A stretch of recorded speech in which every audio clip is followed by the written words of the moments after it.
From Touchstone Home Video. Get ready for a movie the critics have unanimously declared absolutely the year's most incredible film. And an instant classic for both kids and grown-ups. Siskel and Ebert gave 2 thumbs up. Eureka! From the imagination of Tim Burton comes The Nightmare Before Christmas. Trick or treat! Enter an extraordinary world where every day is Halloween. And every night, Jack Skellington dreams of something more. What's this? What's this? There's color everywhere.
People need help. I forgot to remove that from last time. What's up, guys? Welcome back to Chillporeal. This is a special Christmas Chillporeal edition, the last one before the holiday is up. And you know, I decided to have it with my buddy Kyle, aka Dreadroberts. How you doing? Thanks for agreeing to do this. I know you've been really busy. You know, you have 3 kids now. You just had your 4th kid last summer. You know, you've been really busy, and you've been pretty visible on X especially. So, fun times. No, thanks for the invite. And yeah, I've been busy, and honestly, for a lot of all that stuff, I've been too busy to do anything. So, Merry Christmas, and you know, I'm glad to be here. Yeah, man, it's I mean, we hang out regularly on Discord, so but I figure, you know, we should actually do something. And I know we've been talking about like all the different movies we've seen and you've seen, and you're like I think I don't know how we brought up Nightmare Before Christmas, but we did, and I'm like, I've never seen it, and you're like, what? You're like, how have you not seen it? And so ever since then, so Dreadroberts, Kyle has bullied me into watching it. So now I finally relented and I watched it today. So, you know, I don't know how long you've been alive, but as long as you've been alive that many years to not see Nightmare Before Christmas, there has to be some kind of achievement. Yeah, a long time. What's funny is I remember when it came. I remember when it came out. I was in 3rd grade. This was fall of '93, going into '94. I was in 3rd grade. So I remember it. I remember the VHS. I remember seeing the VHS, like that particular one that I showed. I remember seeing those on whenever I rented videos of like different Disney movies. That was part of the promotion. So I just don't know. I just never got around to it. And I like that type of animation. And I actually I was impressed with all the stop motion. It was like a mix of stop motion and like the only thing that felt like, you know, drawn was the ghosts. You know, the Zero flying around. That was the only thing that wasn't. All the ghosts. Yeah. I kind of noticed that growing up watching it too. I was like, oh, that's cool. So they have a mix, because I was like, this should all be stop motion. but then later you're kind of understand like, oh, they did it for artistic reasons, so they had the little drawing of the ghosts. Really cool Yeah. stuff though. So yes, I don't know if you guys could tell, I have a different setup. So now my webcam is on top of my big curved monitor, and I actually have my actually have my headphone right here. Actually, I used to have it like this, where it was standing up, my my Yeti. Now I have it like this. So I'm imitating Joe Rogan a lot more now. So, but yeah, I want to say hello to the chat. We got a few people here. We got Nosferatu the vampire. He's like, what the f? You've never seen A Nightmare Before Christmas? This is an all-time classic. Now, I don't know if you've ever seen Nos, but Nos is someone Yes. he comes around our stuff all the time. Me, AC, Salty, Prophet, all of us. He's been he comes around, likes to troll, because he does a little trolling. We call it a little trolling. To quote a certain orange president. Yeah, those guys have been around since I've been making videos. They were chatting me up, or just sending me chats and the things since I first started. Yeah, so it's really cool seeing, like, it's kind of sometimes we have, maybe Nas is the glue that connects all of us. Who knows? But hey, man, thanks for being here. And yeah, one of these days I'll play Deus Ex. He tries to get all of us to play Deus Ex. Like, if there's no other video game matters other than Deus Ex. I don't know if you ever played Deus Ex. Yes, actually. What? Oh, yeah. So what? Me and my dad were talking about that the other day. Really? What non-Nintendo game have you not played, Kyle? What? Well, I'm sure there's plenty. I haven't played any of the new, like, big stuff. Dragon Age. I have not played Dragon Age. I'll probably never play that one. But yeah. I mean, there's a lot of indies I haven't touched. That's kind of something I want to get into. Yeah. Like, mainstream, it's not all that appealing to me anymore. But yeah, it's happening to me too. Also, we have Hammond here. What's up, Hammond?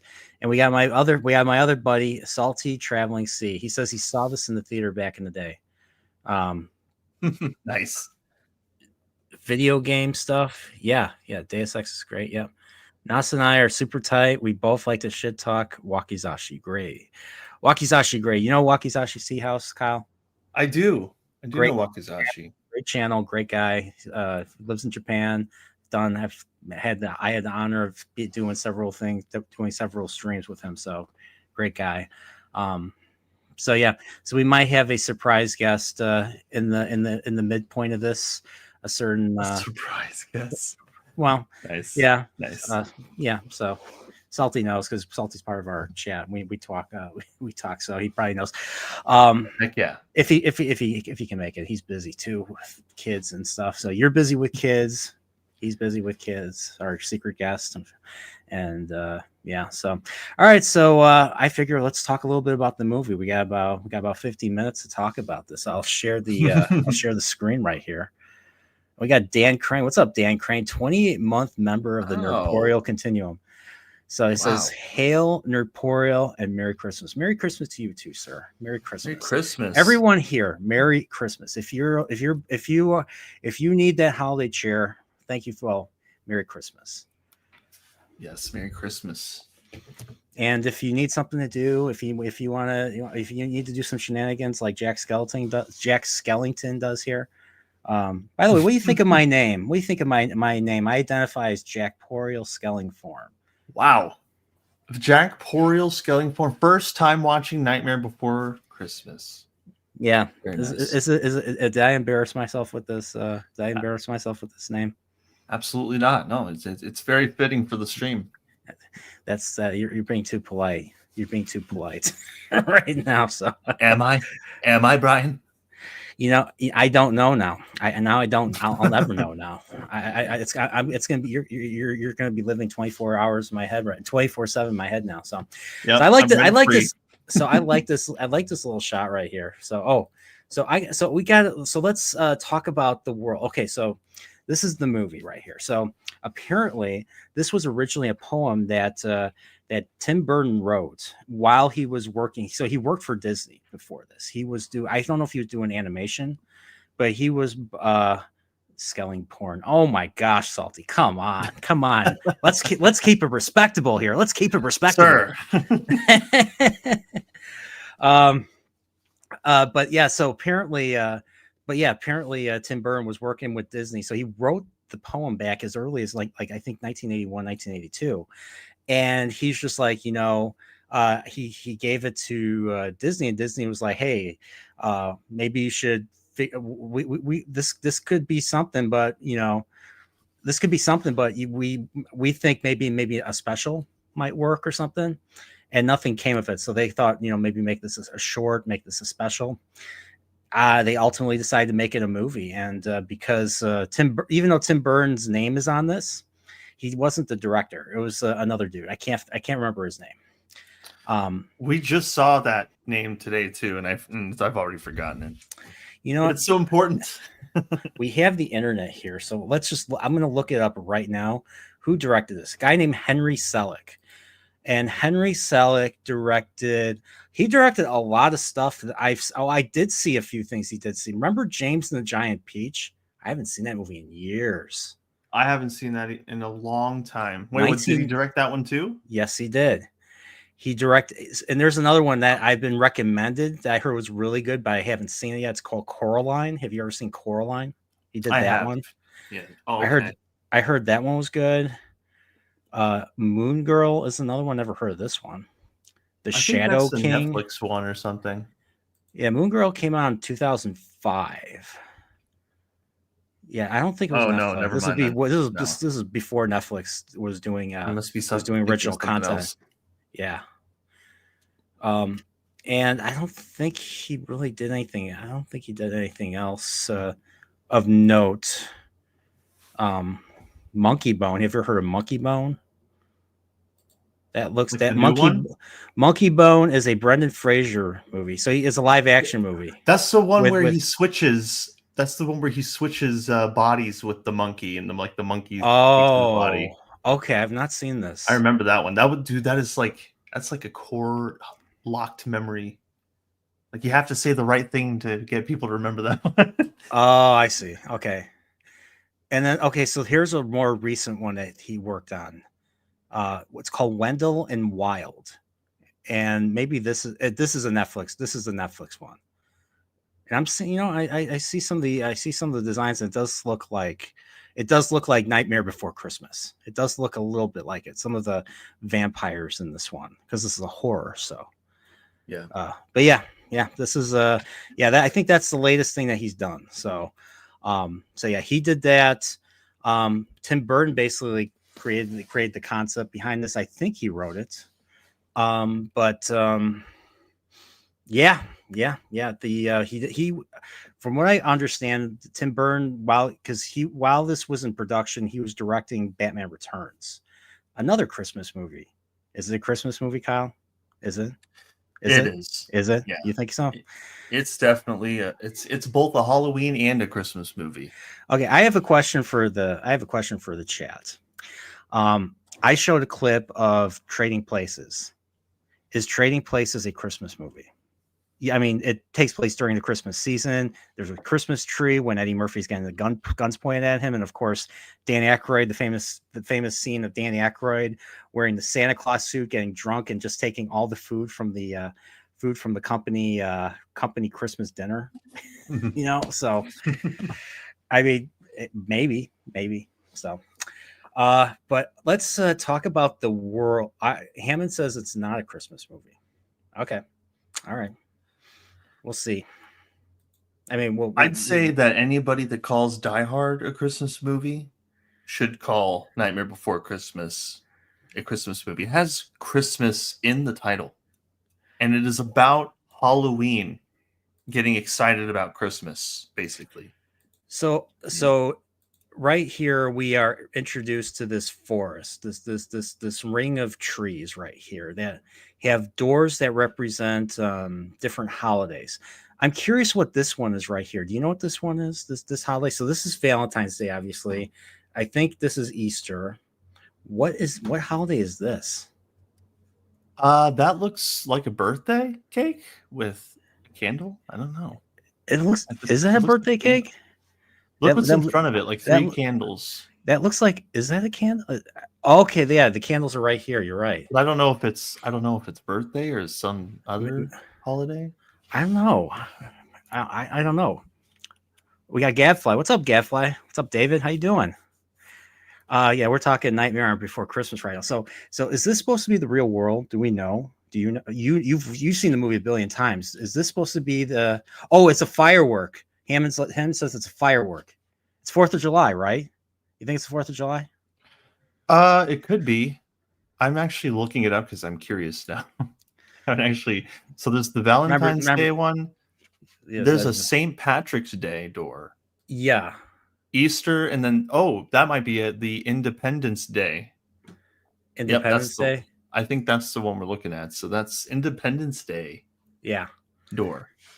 Yeah. So I'm taking these are all American holidays because it doesn't matter anywhere else. Who cares? Yeah, no other. Who cares about the holidays of other countries? Yeah, just the American ones. Yeah. 4th of July was a big deal, man. Yeah, 4th of July, American Independence Day, not Mexican Independence Day, Canada Independence. Does Canada? That's actually so wild when you think of it that way. Yeah. But yeah, so is this supposed to be the real world, basically? So, and then we're all connected. So all the holidays are connected through these little trees that take you to far away towns. I think that these are portals to things that are already on the earth somewhere, because Jack flies the sleigh out of Halloween Town into the real world. Mm-hmm. So I feel like this is just somewhere in the woods somewhere, and these doors are portals into each one of those places. And they all know about the apparently they all know about the existence of the doors. They all travel through them. Yeah. So. Okay. So we get a nice little glimpse into. So we get the Halloween door right here, and we get a nice little glimpse into the dark right here. We meet the Pumpkin King right here. So the Pumpkin King is Jack Skellington, basically. I think, right? Yeah, that's him. And we are introduced to the denizens of Halloween Town right here, and so we get this nice little song, and it's just so Danny Elfman. Yes. These are the ghosts I'm talking about. Like these are the one things these are the one things I've noticed that are not stop motion. So we meet all the different. We meet the monster under the bed. We meet the monster under the staircase. We meet the vampires. We meet the mayor who. Yep. Oh my gosh! You know who plays the mayor in this? It's the dude from Beetlejuice. Remember the gay the interior designer guy, and he gets him? That's the voice. That's his voice because he's done a lot. He does a lot of stuff for Tim Burton, basically. That's cool. But here's the thing, though. This character falls down the stairs too. The actor died falling down the stairs. His character in Beetlejuice falls down the stairs. This character, the mayor, falls down the stairs in the beginning. Remember when he's in the same way? Yeah, look here. I'll show you. I'm not joking. It's so wild. It's when he comes over to the house right here. Wait, let me see. Let's see if I get it. I don't remember if it's before this or no, it's before. He falls down the stairs right here. Yeah. So he's nodding to Beetlejuice, huh? Beetlejuice came out first, right? Didn't it?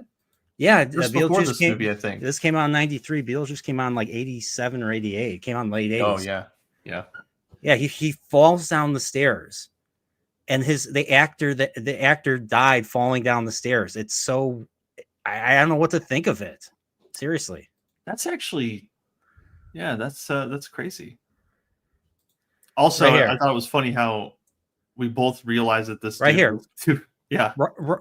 I'm watching this. I'm like, are you kidding me? I sorry.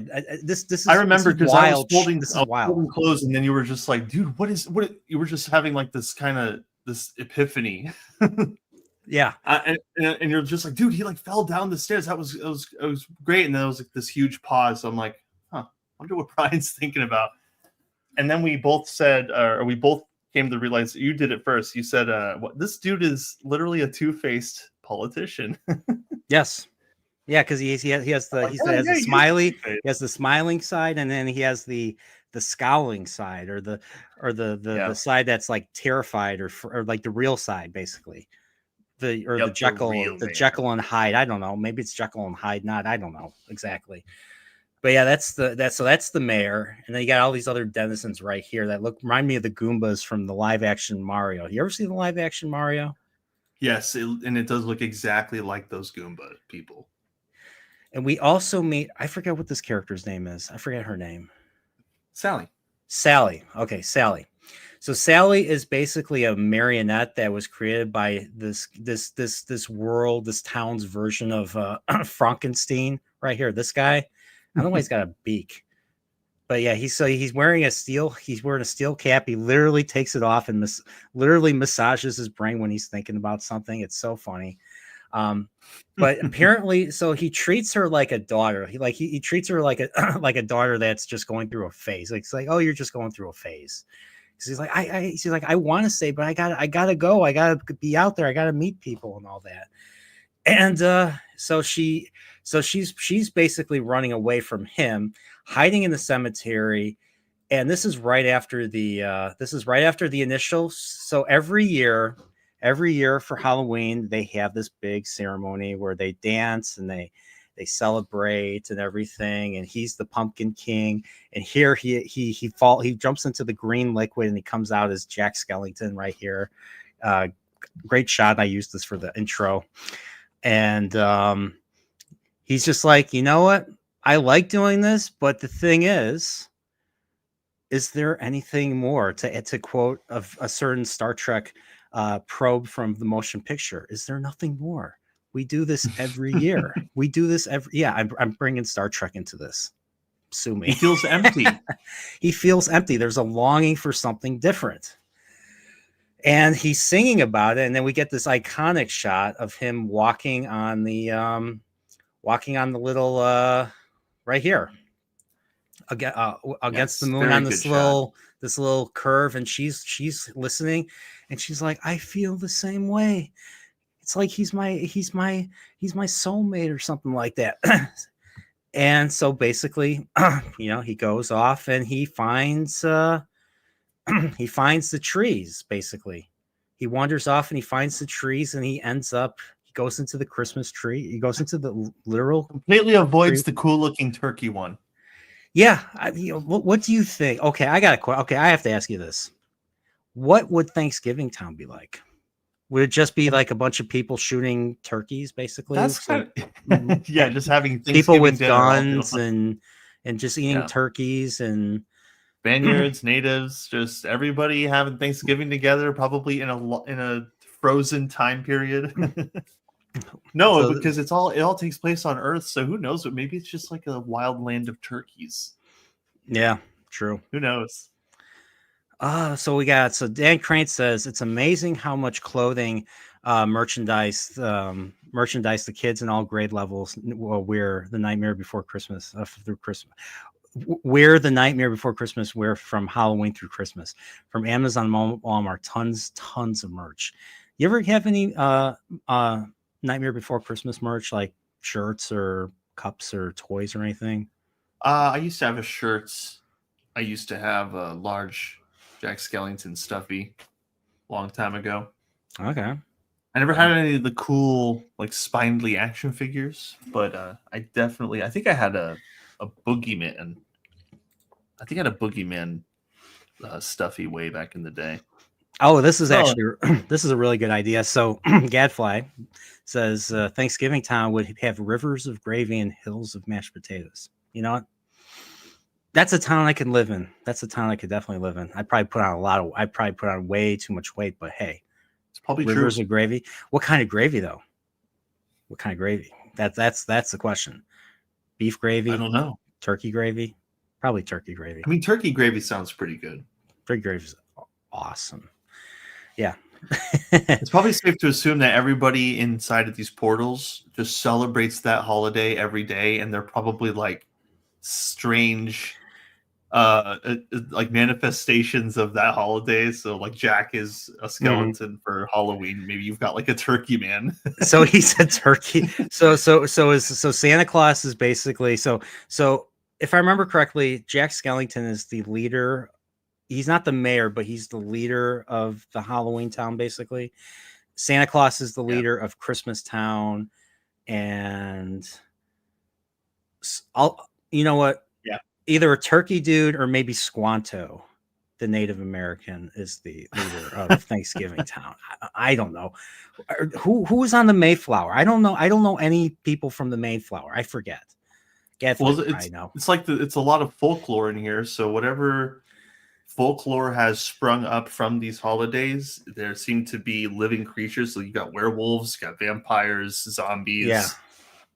So you've got every like stereotype, every like folklore that you could think of inside of the Halloween town. So maybe the Thanksgiving Town is built around the Mayflower, kind of like the Botany Bay and the Wrath of Khan. They built their little colony from the ship, basically, because the rest of the planet was effed. You know, maybe that's Thanksgiving Town. Maybe like the whole, maybe all of the Massachusetts area was effed up. They can't grow anything, so they needed to repurpose the Mayflower as a shelter, and that became Thanksgiving Town.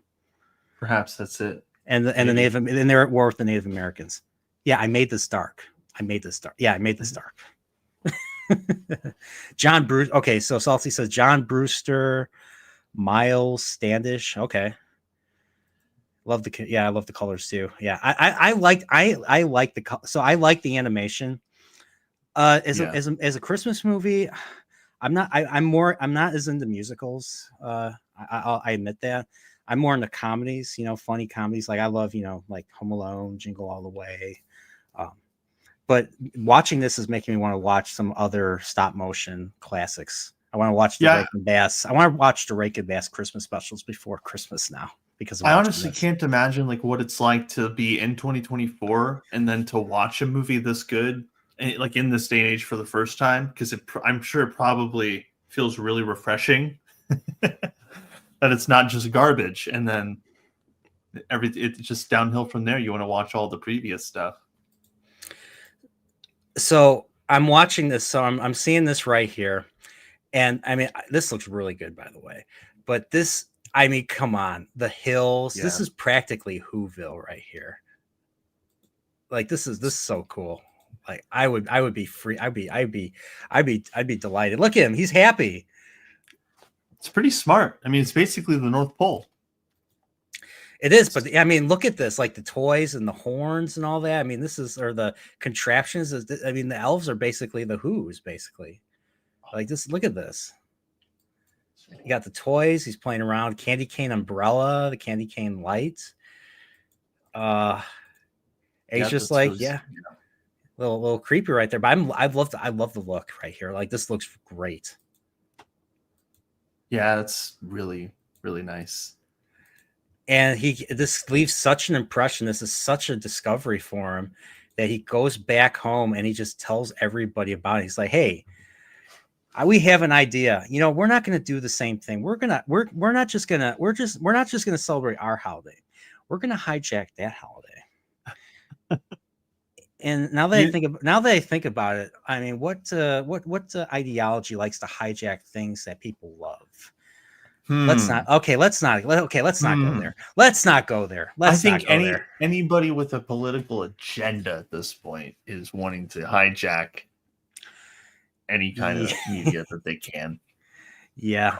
Also, I just noticed that like some of these characters are really cool looking, and you can't really see how cool they are unless you like really pause to take a look at them, because the characters are always moving.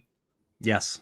And some of these characters are really, really great designs. Like I really enjoy I never really noticed the nose on that witch character down there, and among other things like the pig, the vampire dude, whatever he's supposed to be, and then the other two this is supposed to be a witch right here. This looks with the stripes, with these stripes right here, and you see this on like the snake and other parts of the movie. It makes me think of the sandworm, because I think they did stop motion for the sandworm in Beetlejuice. Yeah. That's because we see a snake later on that looks just like it. It's just that the colors are different. Yeah, so there's Sally, and she's doing what she generally does, which is poison her father, her master. So is that supposed to be her? Well, that is her father because he created her. She's basically Frankenstein's daughter. Basically, just she got animated, and she's like, why don't you just create other daughters? I forget what he said, but he's like, I not right now. But he's just, I like how like he's like he's like, you're trying to poison me, or you're trying to drug me or something. I know what you're up to. And she's like, oh no, of course not. And he's like, okay, here, you try it. And so she pretends to drop the spoon. She takes another spoon out of her pocket that has holes in it. So when she scoops it up, it all comes out. But she did it in a way that he didn't notice. So she pretends to eat it. And he's like, oh, okay. And then he takes the whole thing and just drinks it. And he's like, oh, I effed up again. I effed up again. So, but that's the whole, that's the nature of their relationship right there. So. But yeah, she's trying to get away from him. The mayor, I forget what happened here, why the mayor's down like that. But they're basically planning to go and get, because Jack was gone and he's back now. Okay, he's back, and I forget. I don't think this is the point where I think he steals a bunch of stuff. He steals like the tree. He's trying to explain what Christmas is to these denizens here. Like, what's the nature of the Christmas tree? What's the nature of a present? What do these mean? What is this Christmas sock? What are these lights and everything? And they're just like, I don't know. Do we eat it? Do they scare you? Like, what's going on? And then he's reading all these books. I like how he's reading A Christmas Carol. There's Santa and Noel. Like, you got this big giant book right here. I love this shot because it shows that he's a very smart person, and he loves history. He knows that he has to read to learn all this stuff about Christmas, and yet after reading all these Christmas books that probably none of us have ever read, he still doesn't get it. Even then, he still doesn't get it because he doesn't have a frame of reference. All he knows is Halloween Town. So, it takes a lot of effort to break out of what I like to call it, the inertia of the mind. Basically, it takes a lot of effort to just break out of old habits or old ideas and embracing new ones. And this is a new idea for him. True. And it's. Yeah, and we get to see, what's cool is we get to see this transformation throughout the movie. So right now he's trying to understand it so that they can take over and everything. And it ultimately ends up with him wanting to abduct their leader. And he thinks the leader's name is Santa Claus, and he thinks he's some monster with some crab monster or something. But no, he's not. No, he's just a fat old man. They're like, oh, that's it. Maybe he misinterpreted it because that's why he thinks that Santa's just going to be so happy. Maybe Jack mistook that for him being a scary monster. Maybe that they'll relate to each other and that he'll understand. Yeah, but maybe I don't know. That's an interesting detail, though. So he has these three. Kids, basically these three troublemakers. He sends them to kidnap Santa Claus. The problem is they go into the wrong door. They go to the grove of trees. Oh yeah, these are the three right here. They're wearing masks, and they go to the wrong door, and they end up capturing a certain bunny right here. Oh no, they took him back. Yeah, he's like, you went to the wrong door right here, basically. Where's that? But I think it's a little bit more. There he is. Easter bunny. Yeah, happy Easter. Yeah. Yeah, that looks like a that's funny. I mean, they freaks the bunny out. This looks so good. I would be surprised that these are not Like these are not living things that we're watching. These were just they just were very slightly changed just to create movement. They had to make so many, shots of it basically. And you said Yep. how many heads they had to make for Jack Skellington? For Jack alone, they had 400 heads, 400 different heads that all had slight different inclinations of emotion. So they for each shot, you can't even imagine like how many they were using to get him to like form a sentence, form an expression. So you got so they end up capturing the real Santa, and they deliver him to, what's that dude's name, the boogeyman guy who ends up being the main bad guy at the end of the movie? Boogeyman, Oogie Boogie. So they give him the boogie, and then while that's going on, Jack is basically taking the role of Santa, and he's, instead of basically delivering presents, he's delivering like scary, like pranks to kids. Like he's delivering scary presents, I guess. Is how would you describe what he's doing? He's basically just corrupting presents, he's just creating his own twisted versions of what he thinks a Christmas present should be, a gift. He thinks it should be scary and frightening. He doesn't doesn't understand. This is a very Grinch moment right here. It's like he's trying to do good, but it just, due to his natural Halloween state, he just can't manage to pull it off. Oh yeah, this part he puts a head in. Oh my gosh. Yeah. I was like, holy crap, that's yeah. That kid's parents pass out right after this, and they do not wake up for the rest of the movie. Okay, because you see them one more time later. So apparently, they had the Frankenstein guy. I forget his name. He's the one that basically created and animated these skeleton reindeer, basically. Yes. And that's what he's been doing. And they're going around scaring a bunch of kids. It's very so here's the thing. Jack Skellington's not a racist. He scares everybody of every race in this movie. Yeah, he brings people together. Yep. Yeah, so they got that's exactly what they do. Yeah, so they got the black family right there, the fat kid in this shot right here. So yeah, he's basically scaring everybody, and they're calling the police. And it gets to a point, and this is Boogie right here. So Boogie's the main bad guy. They're holding Santa Claus hostage, even though Jack Skellington basically ordered, "Hey, you're supposed to treat him good. Don't treat him bad. We're not like that." But apparently Boogie is. Well, he's a boogeyman, so he's just torturing the poor man. Yeah. And I like how he has the list too. He's got the list. He's got the list of everybody. And then I think here he gets shot down. So he's flying the reindeer, and then so this is the real world. I thought this was another world in the trees, but apparently this is the real world, you said? This is the real world.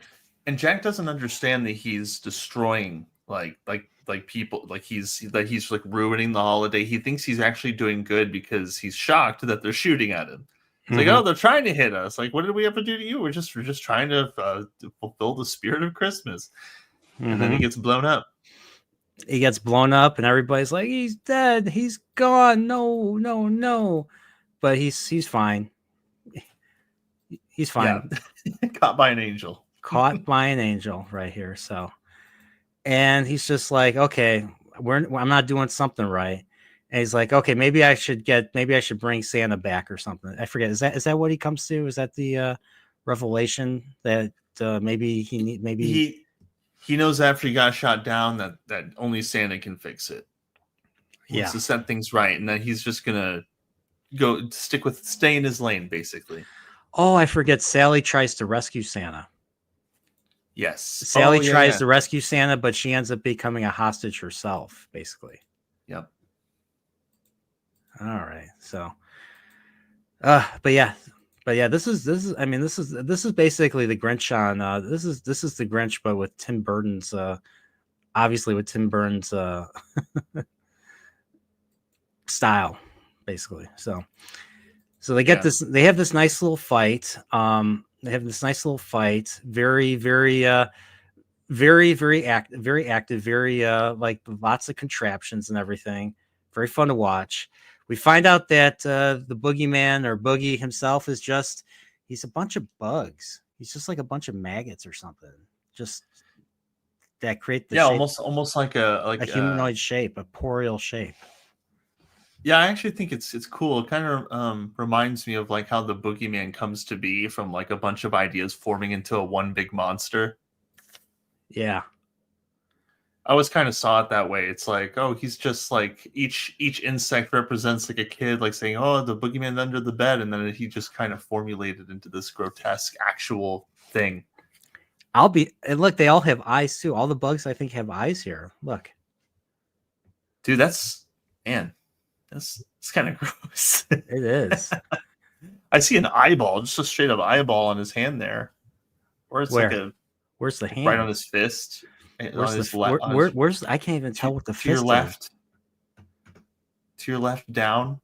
Like, see those two green snakes like right at the base? It looks like a giant eyeball right there. Oh yeah, you're right. Oh.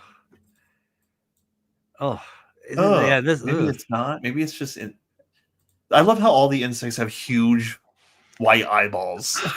I'm curious how much work went into this, just into these shots with all the moving worms. All the moving worms coming off of them, right? Like this. Yeah. Oh man, this is crazy. But yeah, he gets defeated, and they rescue Santa, and Santa just basically, flies off. And he's like, later. And they sing and they come together, and that's pretty much it. That's the movie, basically. I think that's it. Yeah. So I forget. Do they don't really form a relationship? They just stay in their lane. Is that the point of this? I forgot. It said some holidays just don't mix. That was the purpose. Somehow I don't know. That's kind of how I've always seen it. Just like, yeah, just stay in your lane. Like Halloween and like Halloween is for scares, and Christmas is for celebrating Christmas. Is like they just don't mix when you try. Like the first time Jack tried to mix the two together, it was complete chaos on the first night. So. But just for at least for Jack's lesson is just be grateful for what you have, and good ideas come from you. You don't wait for you can bring the innovation. You don't try to steal ideas from other things, or at least don't try to ruin somebody else's idea, but rather come up with your own cool ideas. Yeah. And that's kind of what he learns at the end, is like he was more like he should have taken that as just inspiration rather than to try to hijack the whole holiday. And so at the end he realizes, like, this is inspiring. I'm going to do a lot cooler things next year. Mm-hmm. And there you go. I would say absolutely. I'm sure he has. I'm sure the director of this movie has talked about Ray Harryhausen. I mean, he pretty much, heck, I think even George Lucas has talked about it. I don't know if you ever seen Empire Dreams or the Empire, how they made Empire Strikes Back, especially with the AT-ATs moving in that movie. All stop motion. All stop motion. Jesus. Yeah. They move it very slightly. Take the shot. Do it again. Yeah, it's just it's crazy. It's crazy the work that goes into this. But I'm not the biggest fan of musicals, so the musical aspect of it is not quite my cup of tea. So that's one issue. But I love the animation. I like the music. I like Danny Elfman. Whenever I think of like Halloween music or Halloween theme music, I swear a lot of the games that I've played or the shows that I've watched have borrowed from Danny Elfman, basically. Some of the darker stuff that Danny Elfman has composed. Heck, I was listening to before this. I was actually listening to Oingo Boingo. That's the band that Danny Elfman was in. And I don't know if you've ever seen the movie Weird Science or heard the Weird Science theme, but that's Oingo Boingo. Yeah, so I see. That's probably the one song I probably know from Oingo Boingo. But yeah, but Danny Elfman did the all the singing, all of Jack Skellington singing. But I was like, who played Jack Skellington? Jack Skellington was played by Chris Sarandon. If you don't know Chris Sarandon, he's the cop in Child's Play. You ever see Child's Play, the first Chucky movie? barely remember it, but yeah. So Christopher Andon plays the cop in that movie. He's chasing Brad Dourif, Charles Lee Ray, Chucky, basically. Yeah. Yeah, he was in that movie. He was also in a movie called Dog Day Afternoon with Al Pacino. Came out in the 70s. It was about two bank robbers that basically hold a bank hostage, and they basically make friends with the hostages and everything. So it's supposed to be based off a true story, but that's another movie that he was in. And I think Sally was played by Catherine O'Hara, the mom from Home Alone. And what's her name? I can't think of her name. The mom, Winona Ryder's mom in Beetlejuice. Okay, wait. So that was the lady who played Sally? I thought it was a completely different. I thought it was the lady from Dick Tracy. Or maybe it was. I don't know. I know she was in it. I forget who she played. I think there was only one. No, you're right, Catherine female O'Hara. Character. Yeah, because I think Sally's the only female character in this. So. Okay. Yeah. And I don't think I recognize any of the other voices. They all sounded familiar, voice actors, but I didn't. I swear I've heard them before, but I didn't know the names. Basically. Excuse me. Ken Page as Oogie Boogie. Cool. Ken Page. That sounds familiar. I swear I've heard that voice before. You'll probably recognize him as soon as you see him. So, all right. So, I feel okay. So, in other words, Nightmare Before Christmas is it my favorite Christmas movie? No.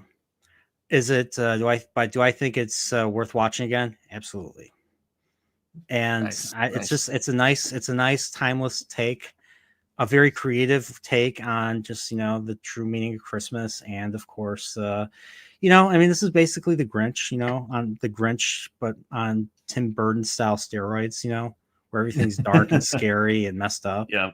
Like who else would give the kid a head in a box as a present? Tim Burton would come up with that. So that head reminded me a lot of the tiny head in Beetlejuice as well.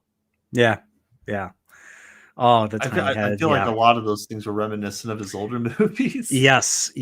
There was a lot of stuff. I feel there was a lot of nods to there were some subtle nods to Beetlejuice. So, but yeah, so since we're done talking about Nightmare Before Christmas, I'm just curious what I think I first had you on Chillporeal in January of this year. So this was after last year's Christmas. So I'm just curious what Christmas traditions you follow or everything, or like what has Christmas meant to you over the years. Like I knew about the Santa Claus myth before I knew about what Christmas truly was celebrating, the birth of Christ and the nativity and the Annunciation. I remember because I went to church. I was every time we reenacted the Annunciation, I always played the Angel Gabriel. Oh, very cool. Yeah. So I got to say, awesome. Hey, Mary, you're gonna have a kid. Hey, you're gonna have a son. His name's gonna be Jesus. Yeah. And don't be afraid. And then I did another. There's that scene, and there was a scene where he has to go to Joseph and say, "Hey, Joseph, she's not cheating on you, bro. She's not cheating on you. You're good. Yes. You're good." Yep. I mean, you're actually one of the lucky ones. Yeah. This is supernatural, purely supernatural. Sorry, God beat you to it, Joseph. Hilarious, but not true. Still funny. God, I'm sure God would be laughing at the joke. He's probably like, ha ha ha, ha ha. But yeah, I mean, I celebrate. Christmas has always been. I guess I've always grown up having like morphing views of what Christmas is, but maybe that's just a part of growing up. But I kind of grew up believing, at least for a good number of my childhood years, that Santa was real, but I never really gave it a thought. And so into adulthood, not into adulthood, but like young adulthood, as I just started to kind of accept that what reality is, and that there's probably not a flying guy in a sleigh. it's the Christmas tradition has always been really important because of its origins, and which are actually always up for debate, which is why I said that my views of Christmas have always morphed. But my family always just kind of celebrated Christmas as, a really like a time of joy and peace and celebrating the birth of Christ. I felt like all of those things just kind of encompass the holidays, like the one time a year that people could really come together, give gifts to each other, and focus on what is most important in life. So I've always Yeah. appreciated Christmas as a tradition. One thing I've struggled with is like, how do I break this reality to my kids? Like, should I raise my kids making having them believe in Santa or not, or should I just tell them what I really think it should be about, or that what most Christians, for example, think it's about? So that's always kind of I struggled with that, but my kids kind of figured it out. They kind of figured it out on their own without you having to tell them or break the news to them or anything like that. which is great, I think. But I think it's no one has really abandoned what makes Christmas, like why what makes Christmas special to everybody. And so, I think it's my favorite holiday, and for reasons. By But far, it's everybody's favorite holiday. Come on. it's funny because people think, well, Halloween isn't your favorite. No. I mean, what? So you go trick or treating, get fat off of candy, and get nightmares. It's nice. I mean, it's fun going nice, to Christmas. It's fun going to. It's fun. Sorry, Christmas. It's fun going to Halloween parties. It's fun. It's fun playing a prank or doing bobbing. I don't know if have you ever bobbed for apples? You ever bobbed for apples or do any Halloween stuff? I've played the little bob for yeah. But those Christmas parties are always so atmospheric, and there's always like a finality or like end of the year feel to everything. It's like a party of completeness. I think that's why I like it. It's the end. It's basically the end of the year. I mean, everybody's worked hard. Everybody's worked hard, and Christmas is basically the payoff for all the hard work that was built up throughout the year, basically. And so that's basically when people, eat a little bit more than usual, a lot more, sweets and a lot more, stuff. And it's all about being together. It's all about being together, and just, sharing in the joy that of being with family, but also of, you're celebrating the birth of the Savior. I mean, if to quote, to kind of to quote Linus from Charlie Brown Christmas, who was, quoting, scripture, quoting, was it Luke chapter 2, basically? Yeah. Yeah. I like how I didn't directly reference the Holy Scripture, and I referenced Charlie Brown Christmas, but hey, this is a Christmas stream. Yes. Yeah, it's a Christmas stream. I mean, that can be certain. People will argue against it, but just like Die Hard, this is Christmas themed. So exactly. But going just kind of going slightly back. Yeah, the whole point of Christmas is to celebrate the birth of Jesus Christ, and to basically share in that joy with friends and family in whatever way possible. That's why a lot of people host Christmas parties and entertain and have a good time, and try to keep a positive, like you said, positive end of the year type of atmosphere where everybody's eating and chilling and talking and just having a good time, positive time. And I know with the election, I just hope that everybody can get over differences of opinion and still manage to celebrate the holidays. Because I was kind of worried about people. I was worried about myself, but I was also worried about other people with Thanksgiving, because there's just so much polarity going on right now, and a certain side is more guilty of this, even though they will always deny it. That they do not want to have anything to do with people that support a particular person. To me, that's just weak. To me, that's just a person, basically projecting their weakness. They just can't get over the fact that not everybody's going to think or agree with you. And that's something that I think a lot of people need to grow out of. The thing is, there's so many adult children out there right now. That is true. I would very much hope that everybody is able to come together and figure things out. I think absolutely. And I think that people celebrating Christmas at the end of the year, being able to come together and celebrate, shows that people have a lot of strength, because years like 2024 and even the last few years have been really tough to get through for a lot of people. And to be able to, despite all of those things, sit down at a table and celebrate a holiday like this, and actually look positive towards the future is such a huge deal. And I think that as many people as possible should do it. They should recognize where Christmas comes from, and why it's important, and I think that people can find a lot of value in doing so. And I think more importantly, like after this year, dude, people really need this, and Yeah. so just make the most of it for sure. I'm curious how long I have not had the chance to look into the history of the Christmas holiday. I know people have been celebrating it for as long as I can remember. I'm just curious when people first started celebrating it. Was it right after the crucifixion, when the church got started, basically, or Yeah, I wish I had a date for that. I was actually going down a rabbit hole the other day. This dude was bringing a whole bunch of receipts to try to explain how Christmas was a Christ birth celebrated thing before all else. And yeah, then other people were forming arguments against it, like, no, like it was pagan first, and it was people celebrated it like this and that.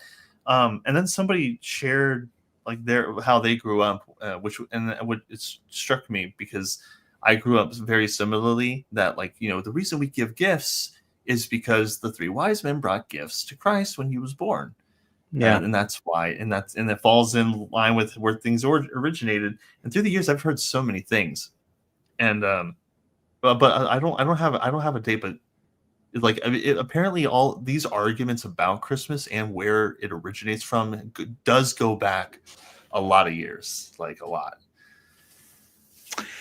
Yeah, I mean, I've heard like, I've heard arguments like, Christ was not born on December 25th. That Yeah, they just moved Christmas to the winter solstice just for practical reasons or something. oh yeah, so a lot of the argument for, because everyone was like, oh well, this is made because of this, this religious group celebrates this on the 22nd or like the 27th or something, and then he would use it to prove, like, no, we celebrate Christmas on the 25th, so it's not the same, and among other things. I've never really known or really claimed to know like when Jesus was born, and I don't think anybody really truly knows. But of course, that kind of falls into. Remember Back to the Future?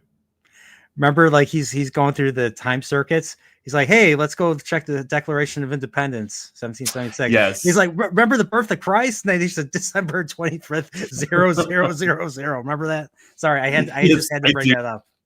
Yes, I do. Uh, it's actually really easy to get swept up in believing that he was born on Christmas. I don't know. I think one day we'll find out, I'm sure, but I don't know. It's always kind of fallen into my belief of like, I celebrate. Like, people just choose to celebrate Christmas, and if regardless of whether it's actually true, they just celebrate that day for the birth of Christ because it's like the most peaceful time of the year. It's the end of the year. It makes perfect sense. Uh, and I think that is probably the most important thing. Just like, if you're celebrating Christmas for the right reasons, I don't think it matters where it came from. And I think not to just like throw my faith out there, but Yeah, God biblically has always tried to make good things come from either good things or bad things. He's that's what he's good at, is making good things come from bad things. So regardless of where anything comes from, where if your heart is in the right place and you're celebrating it for the right reasons, then that's all that matters. It really is. You're not opening up demonic portals. You're not secretly serving some kind of agenda, because you're not thinking deep down like, yes, I'm celebrating a demon, because I don't really know for sure, like, where anybody can say anything, right? But yeah. I think that's what matters. What matters is that it's where your heart is, and for a lot of people, it's the people's hearts are in the right place, especially when it comes to Christmas. Yeah, I mean, I feel, Mouthful, but yeah. I mean, like, I'll be honest, like, my initial thing with Christmas is, there's a Christmas tree. And then of course there was the Santa myth, but that was when I was a little bit older, but I would talk about like when I was 2 or 3.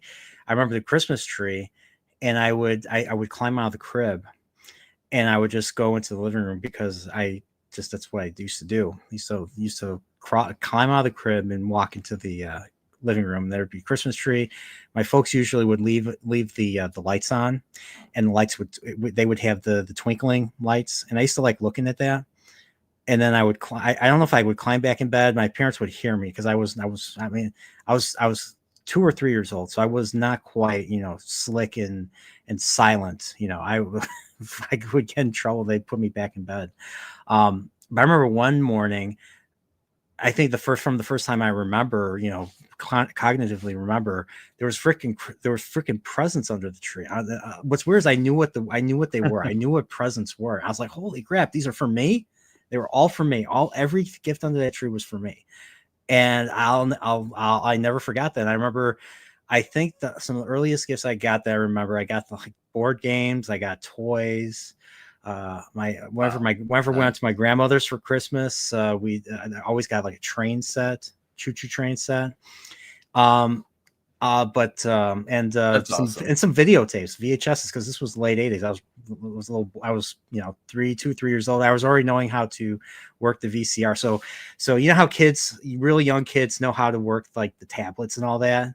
Yes. Well, the tablets for kids then, or kids now, the VCR was for me, for people my age, basically. I knew how to work it, put on the TV, work it, and everything. I used to get like Disney. I used to get Disney VHSs that had like 3 shorts per tape. Well, I was a VCR kid. I had all like the orange Disney videotapes, all the Lion Kings. That was my childhood. So because we weren't exactly like up to date on technology with the DVDs and stuff. Yeah. I grew up on videotapes for pretty much everything. I went to Blockbuster and like video. What's that place? It's like Video something. I think it's like Video Home or something. But all the video rental place, like that was my home for many years. Yeah, we never went to Blockbuster. We never went to Blockbuster. You know why? Blockbuster required you to have a credit card on file. Yeah, and my folks weren't going. My folks were going through some financial hard times, and they didn't want to. Do it. I don't fully understand why to this day, but that's why we always went to an independent video store, and that's how we rented stuff. And these independent video stores, they had a back room that was not for kids. Yeah, I mean, I never knew about that, but I certainly went to a bunch of video places because they had them all over my town, all over Springfield where I lived, and so and like a lot of the places I wanted a specific thing, I would have to always hunt them down. Never had what I wanted, or somebody would have everyone was competing to get it. Yeah. So I got a question for you. So my favorite Christmases when I was growing up were the ones that had. So I know like everyone I know like loved having action figures. I was always by myself, so I didn't really have friends to play with the action figures, and use your imagination and all that stuff. So I never really got anything out of the action figures.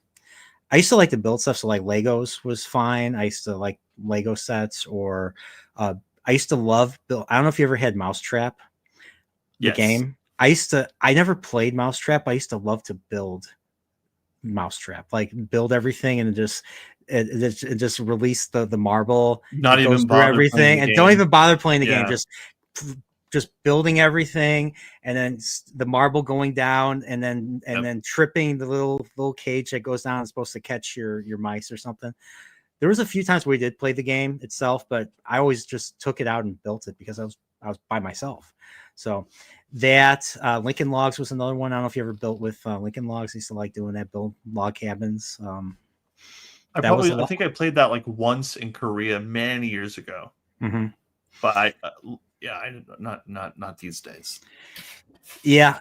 So like the big thing for me was, and I still get deep nostalgia when I see commercials, like either toy commercials or game commercials or cereal commercials, because that's what used to be on all the time when I was a kid, especially watching either stuff after school, cartoons or Power Rangers or stuff, or Saturday morning stuff. and used to see that stuff. And then years later, I'm watching Cartoon Network, and they have those same type of commercials. It just gives me so much. It gives me so much nostalgia.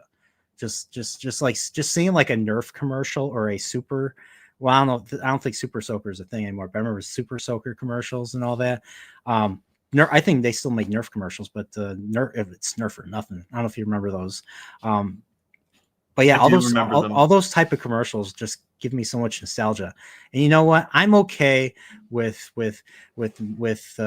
sugar cereal commercials just for the nostalgia's sake. Oh. I don't care. I don't care if I got programmed into wanting to eat cereal every now and then. And it still works to this day. I'm 40. I was big on the Cinnamon Toast Crunch commercials and the honeycomb commercials. Remember when French Toast Crunch came out and everybody went nuts over it, and then they got rid of it, and everybody went nuts that they got rid of it. And they brought it back. Yeah. I went nuts over the s'more Pop-Tarts that came out, and I remember those. I remember those. Yes, it's like, dude, I ate a box of s'more Pop-Tarts, and I got rich on the same day, dude. Yeah, like, wow. Like, you get to take the week off school, and here's a raise in your allowance. I'm like, bro, I got to get these s'more Pop-Tarts like immediately. So I got a question for you. My favorite Christmases were the ones that involved getting a game console. So there were three there were three when I was a kid that I really got. The NES one was when I was 5. The Super NES one I got when I was 7, and I got the Sega Genesis when I was 10. So those were the 3 consoles that I remember getting and going crazy over, and just having Christmas Day was completely transformed because I got those systems. So NES was my first ever video game ever.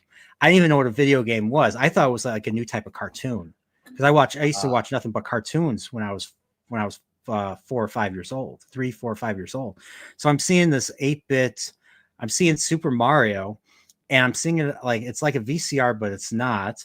And you put the game in, and it's like a cartoon, but it's not. You actually control it. I like a controller. You mean like this controller? Like the VCR controller, the TV controller. Mm-hmm. Yeah, it's like something like that, but you actually control you can control the person on the screen. I was like, oh. And it took me a while to learn it, because I was in special ed. I had I have a learning disability.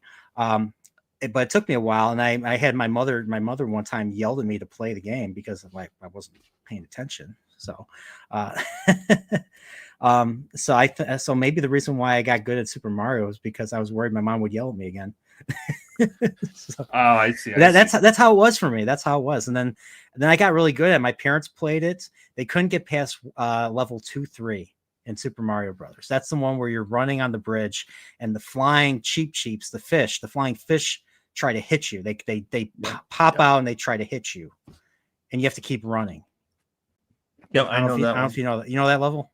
Yes, absolutely. That's the level my parents could not get past, and I got past it, and I beat the game, and then I graduated to Mario 2 like a few months later, and I graduated to Mario 3 a few months after that.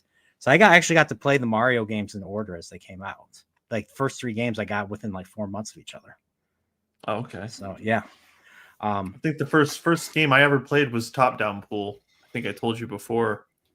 And then like some of the Mario games after that, I was like Nintendo was the first stuff I played.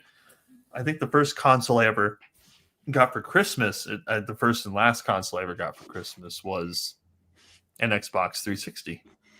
What's up, buddy? How you doing? BioShock. Oh, it's Jacob. It's Jacob. How you doing, buddy? I'm Jacob. Merry Christmas. So yeah, if I haven't said Merry Christmas, Miss Mar Muses with the rose. How are you? Merry Christmas to you too. I'm sorry. Yeah, keep going. What was finish your thought? Sorry. No, that was it. No, I think all I can remember is that it was the 360 with BioShock. That was in 2007. My mom got me BioShock. That was your first console? Yeah, my mom got me BioShock. That you didn't have to share with, or did you just? No, it was mine specifically, but I was pretty selfish with it for a while, but I ended up sharing it with my brothers against my will and then willingly later. Yes, I remember. I remember BioShock came out in like 2008, so this was like right before I graduated college, and I remember seeing it. It was like I liked it made me think of if Fallout came out at the same time, Fallout 3. and it just had that nostalgic retro style. Like you hear like Dean Martin music in the background. Yeah. There's this retro element, and it was also, you see this in the world of Washington D.C. It's like it seemed like like a technological, what do they call it, a retro future. Fallout would be like a retro future type of thing. A Whereas retro dystopia. yeah, retro dystopia. So it looks like what like how the 50s, if you lived in the 50s, that's how they would envision the future. Yeah. You remember a movie called Sky Captain: The World of Tomorrow, where it was like a 30s, Yes. it was like a 30s retro future where there was like, these technically advanced blimps and like a future if like the 30s and 40s thrived and the future is just frozen in that time period. I remember that movie. That had a lot of people in it, including Angelina Jolie, I think. But and it was what's his name? I can't think of his name. What the heck's his name? Who's the Sky Captain? Was that Joe Johnston that made that movie? I'm curious. I don't know. Joe Johnston. Is that he's the dude in he was the dude from ILM, right? Joe Johnston? He was part of the original team at ILM that worked on Star Wars. I didn't know that. I know him as the director of The Rocketeer and Captain America First Avenger. Yeah. I was wondering because I know he has a particular style. He likes to go back in time in his films. I think he designed the X-Wing, if I remember correctly. Or he designed one of the ships, and he worked if I remember, Joe Johnson. I think he worked on the special effects of Star Wars. He was part. Let me see, Joe. He did The Rocketeer, Honey, I Shrunk the Kids. He actually that's him. No, this is him. Yeah, he worked on Joe Johnson. He worked on Star Wars. He did Jumanji. I didn't know that. Yeah, so he worked. He was the visual effects. He was a Death Star trooper. Oh, so that wasn't him. He wasn't the guy who did Guy Captain. The director of that was Kerry Conran, actually. Kerry Conran. He did.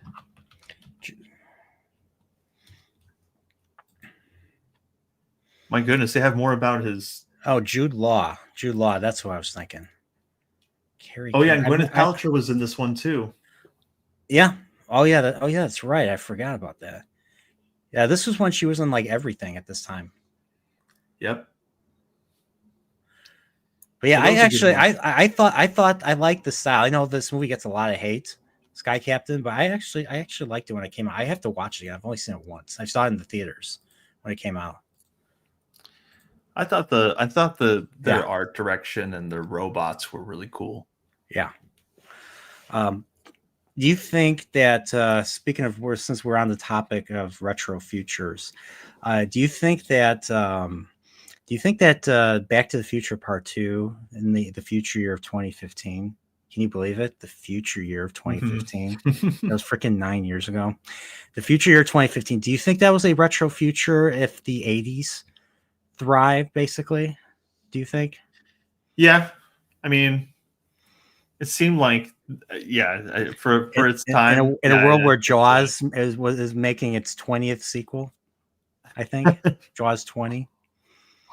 Yeah, I think that was a retro 80s future. It was a dystopia where only one man benefited, all the rest of the world suffered. Oh no, that was the alternate. You're thinking the alternate 1985, where Biff turns into Donald Trump, literally. Like he has the hairstyle of Donald Trump, and he's licking the ice cream cone. And he has the tower and all that. Even back then, even back then, Hollywood. That's funny. Even back then, Hollywood liked to troll on Trump, even though people still like Trump, he would still get trolled on, like in those movies, because Biff was Trump. This was '89. Biff was Trump. If you ever seen Gremlins 2, Mr. Clamp, the owner of the building that the Gremlins take over, the skyrise that they take over, Mr. Clamp is basically Trump as well. He has a book. In that movie, he has a book based off of The Art of the Deal. I'm like, holy crap, this guy's Trump too. So Trump was the model for a lot of business, like billionaires, like a bunch of out of touch billionaires in these either bad billionaires or out of touch billionaires in these movies back then. Before the dark times. Before the current times. In the dark times. Yes. So where it wasn't just trolling, it was an actual attack. We're doing a little trolling. It's called we're doing a little trolling. I always laugh. It's so stupid. We were talking about retro future because you brought up Bioshock. Yes, because that was your first console going back. My first one that I ever got like bought for me.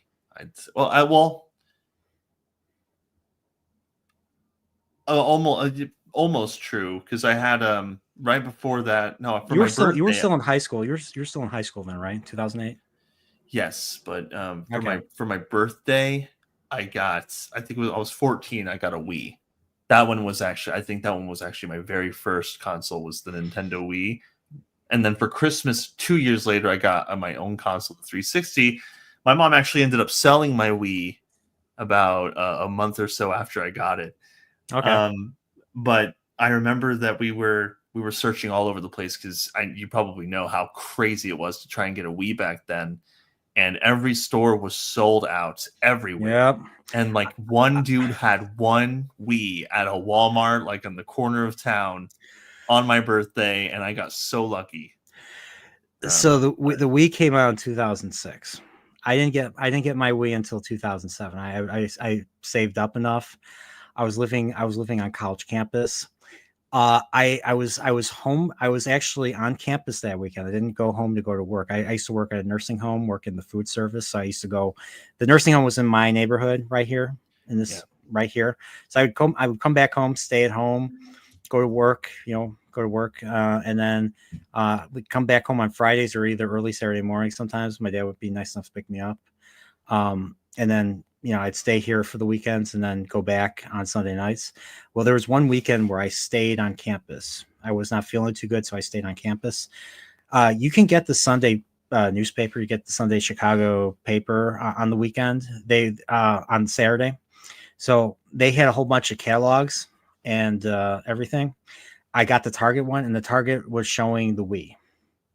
The Target showed the Wii, and so I was like, okay, Target's going to have the Wii. So I called the store, and I got confirmation that they were going to have people come in, or they're going to have some on Sunday.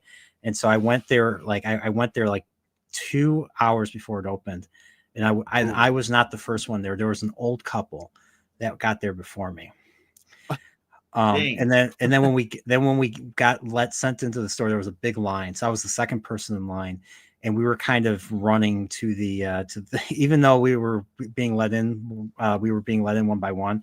We were kind of running, kind of jogging to the desk to purchase the Wii, basically. So I got the Wii, and I got Zelda Twilight Princess. And I as well. Yep. I liked the Wii. Was a great system. The Wii had some really great games. They had the two Mario Galaxies. The two Mario Galaxies are excellent games. If you've I have played the Galaxies. Have you played the Galaxy games? They are great. They're so I really good. liked 2 especially. 2 is fantastic. 2 is so good. You have Yoshi. You have the mixing of 3D and 2D levels. It's so creative, and it was so much fun to play. And then they resurrected Donkey Kong Country for the first time since like the for the first time since the 64. So they actually came out with some real Donkey Kong games. Donkey Kong Country Returns, and I was just like, I was blown away by that game. Metroid had Metroid Prime 3, great game. And then they came out with it was good, but it was not nearly as good as Prime 3 or the other games. It's called Metroid Other M. I still like it. I'll still play it. It's still a lot of fun. It still has some really good things that I think they could build off of. But they made. I never Samus played Other M. They made Samus. They gave Samus the ability to talk. Now, they had her freak out at the sight of Ridley. I'm like, come on. She has PTSD from Ridley. She fought Ridley 5 times. If you're going by canon, by lore, and all that. So, I don't know. Interesting.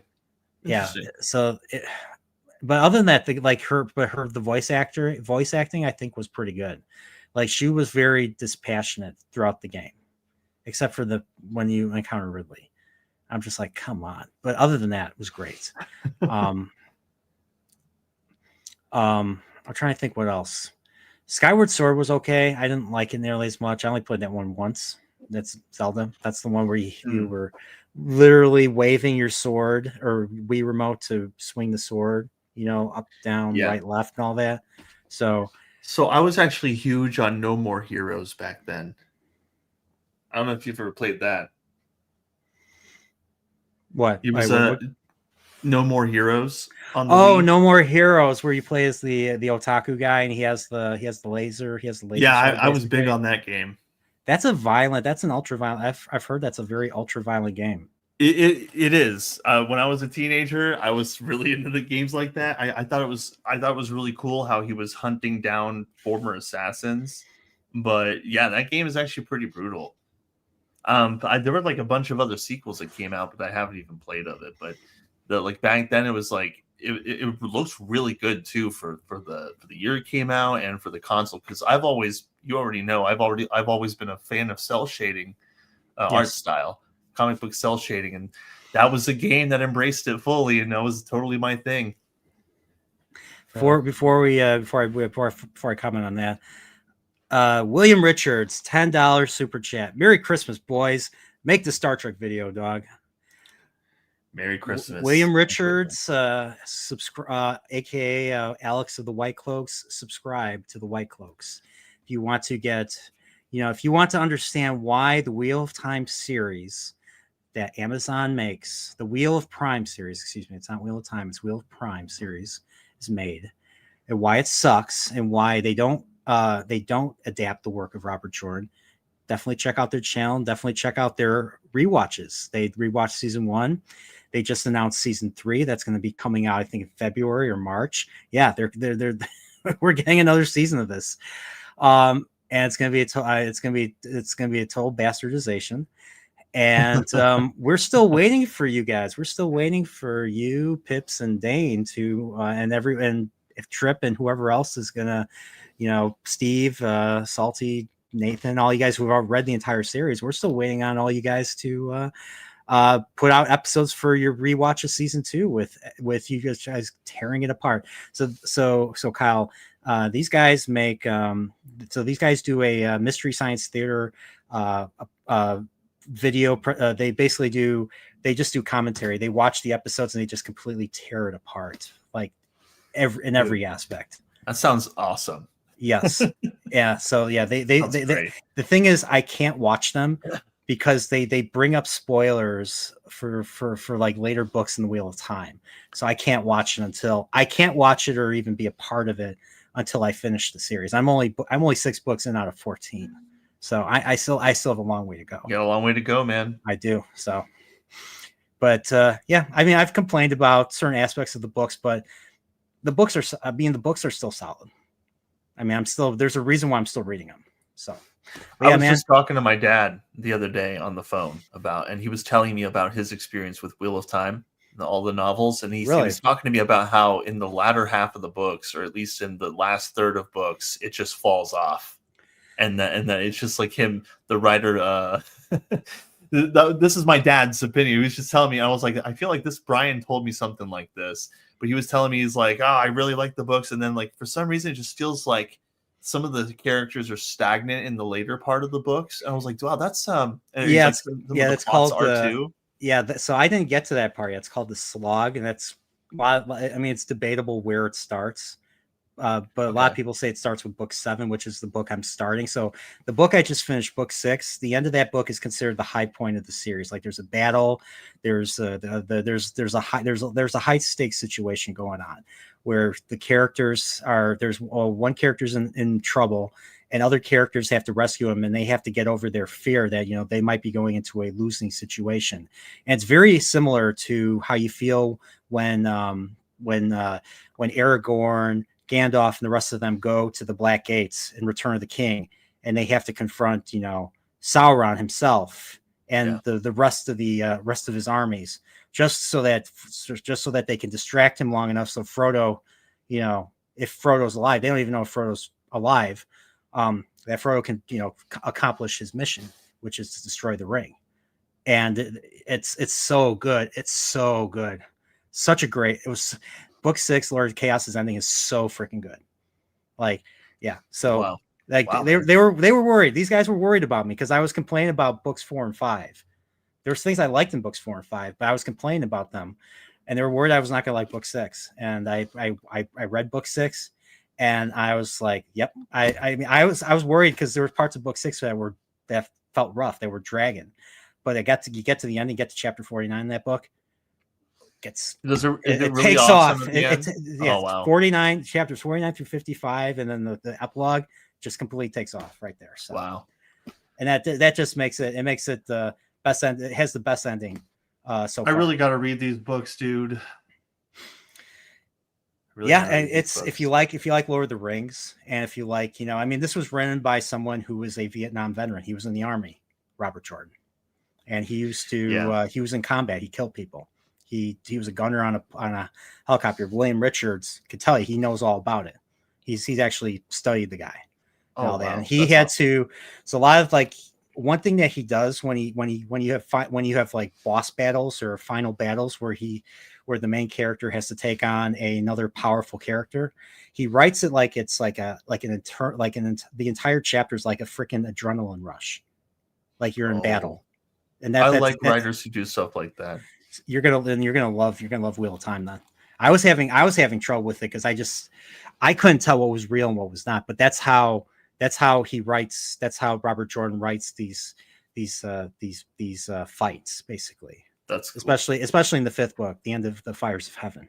So, but the Star Trek video, I want to make a whole bunch of. I need to make some Star Trek videos. I think I told you, right? I want to make an original series retrospective to start. Yes. And I need to make a Picard season 3 video too. So yeah, I think so. I think you should. I think you'd be really good at it, man.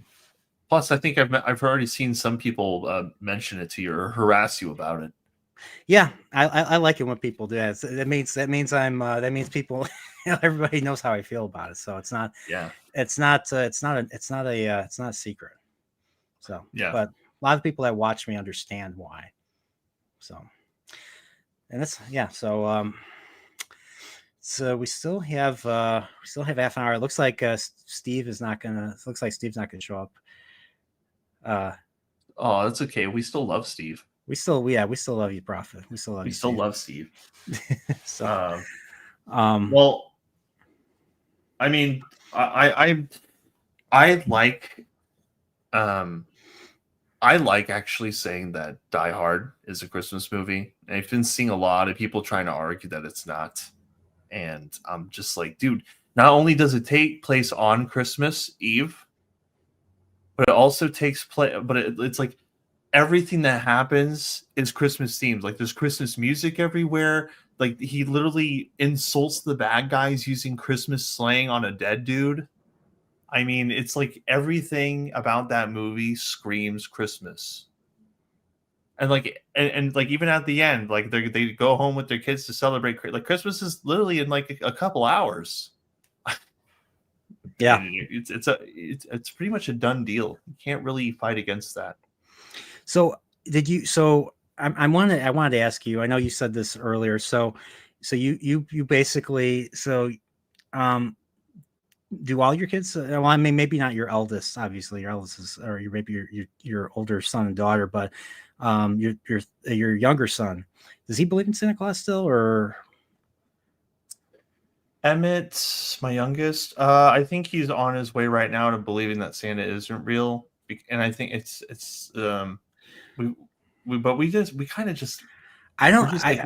we still just teach him the Christmas tradition. We don't really like if he says like is Santa Claus real.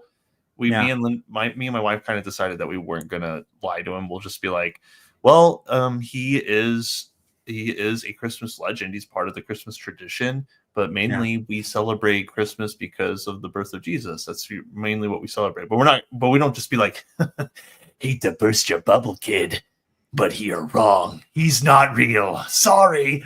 Like never Well, has it happened so like that. I actually felt bad at first, but then again, I was 7. I was 7, and I still believed it. Or at least I wanted to believe it. I thought it was really, I thought it was fun. The idea of nowadays, I don't think it's fun having someone just come into your house and deliver A stuff. few years back, like when we were in Georgia, I did really play heavy into the Santa Claus belief with my kids. I'd put like little jingling bells on like these big boots, and I had my kids hide in the room on Christmas Eve and like pretend like you're sleeping because I think Santa's coming. And I would have like I actually went all in. I'd have like a recording of a sleigh landing on a roof, Yeah. and I'd play it really loud next to the kids' door, but they'd all be in their room laying down quietly listening. And then I would do like a ho ho ho at the end of the hallway, and I just start thumping the boots down like he's just like walking down the hallway searching for kids or something. Mm-hmm. Like I would listen. There wouldn't be a peep inside the door like at all. And then I would play the YouTube sound of like Santa flying away, being like, "Oh, good job, Prancer," or whatever. And then I'd wait like 2 or 3 minutes and walk into my kid's bedroom. I'm like, "Guys, did you hear that?" And they'd all freak out. They're like, "Dad, Santa was here." And I was like, "Dude, I did it. I lied to my kids." I'm like, "Wait a minute, that doesn't feel right." I convinced them Oh that boy. Santa was real, but it was a good time. So when they actually came to me and asked me like, "Hey, is Santa real?" Because I feel like Santa isn't, and a lot of my other friends are telling me that he's not. And I'm like, well, if you want my real answer, and just like I explained to you, and they're like, but Dad, what about when Santa showed up at our house? I mean, that was so real. I'm like, this is the hard part of being honest. That was Like, me. that was me. kid. It was me. Thankfully, I ate your milk. I drank your milk. I ate your cookies. But they were really impressed. They were just like, "I can't believe that you were able to do that." I'm like, look, trust me, kid. I can't believe that I was able to do it. But it was fun. But they haven't like there was never like a moment of devastation with it. Just like, ugh. It was pretty good. It was pretty good. Yeah, and then your older son, I had the honor to meet Kyle, and I met his kids, and his older son. I can't imagine anything other than, like him being like, my impression of your older son is like just no nonsense. He's the older, the responsible one, based on just my single impression. So I just can't imagine him believing. He's like, nah. Like I was trying to like I was arm wrestling him, and I pretended to lose and all that, and he figured it out right away. He's like, you didn't even try. I'm like, yeah. I was really analytical. He's always been like that. He is a no nonsense kid, but I'm really kind of glad. I've tried to get him to I don't know. I think he likes to notice reality and point out to people that he sees through the veil. So yeah, it's nice. Yeah, same with Emmett. Emmett's. I mean, I think Emmett's really smart kid too. Like he's like he's telling me how to run the TV. He knows how to work the TV pretty well. So when he was 3 or 4 years old, I sat down to watch him play Minecraft on the iPad, and he had a gigantic mansion that he made himself, secret corridors with chests for different organized items. I mean, this like Emmett is. Yeah, my kids are really. I love them. You have to say this. How does Santa Roberts sound? I drank your milkshake. I drank your milkshake. That's how I'll do. I'll just be all aggressive and cruel. What's up, Jay? What's up, Jay? How you doing? Another big Star Trek fan out there. So, yes, one thing I love about online is just meeting a whole bunch of fans of different things that I like and everything. I feel truly blessed. I mean, and basically, once again, the nature of the internet, you're going to come across detractors. You're going to come across people that don't agree with you. That's okay. I mean, that's normal. Yeah. So I've come across people myself. I've never trended though, not like you on X. So, I don't think I like trending.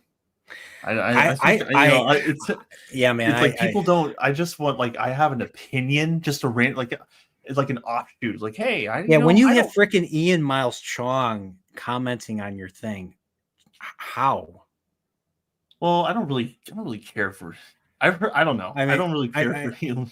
well, no, that's not what I'm getting at. I'm just like, I know because what you're. I know what the you mean. idea that you can't control, like you don't know when you're going to trend, and then you say something, you're like, okay, you're expecting maybe a few likes, or maybe a few comments, maybe a few disagreeing comments, and then you get a whole bunch, you get thousands of likes, you get hundreds of comments. You weren't ratioed though, so. I nearly. But you know what? Honestly, like, do people really care about ratio? I mean, I use it as a troll. I use it as a troll tactic sometimes, but people have actually like really tried to use like you got ratio, but it's like well, yeah, because my take isn't all that popular apparently, but it just kind of sucks because it's like I'm just throwing out an opinion and people are acting like yeah. and you aren't, yeah, and everybody has their beliefs.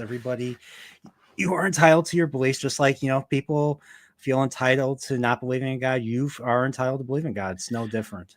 Well, listen, and my take was this: like, if these guys want to, if all these people want to make videos and have live streams, all talking about like, Dread's opinion is absolutely terrible, dude. Again, I hope they all make bank. I hope they find success because it's like. What can I do as far as I'm concerned, as far as you're concerned, that they're beneath. That's all beneath you. Like you don't have to engage with any of that. Well, honestly, to be completely frank, I don't like, and no? It's not even because I don't want to. It's just like I'm just kind of not on that level. Like I'm busy, and I have a life, and it's like I'm not chronically on. Now, sometimes I'll get swept up in like one conversation or two, but I'm not like on there all the time. And maybe that's the problem. Maybe just people.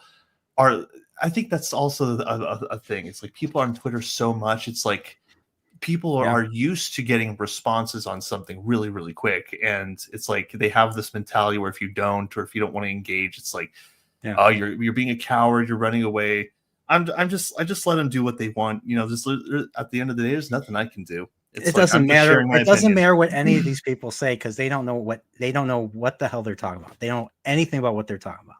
They could call you this, they call you that. Doesn't matter, dude. Oh man, I still to this day being called like a woke leftist. Well, that was one. Being called a woke leftist. Well, you're friends with me, and I'm from Chicago, so maybe you are. I know my wife's from Chicago, so yeah. So then I guess that makes you you're a woke far left lunatic.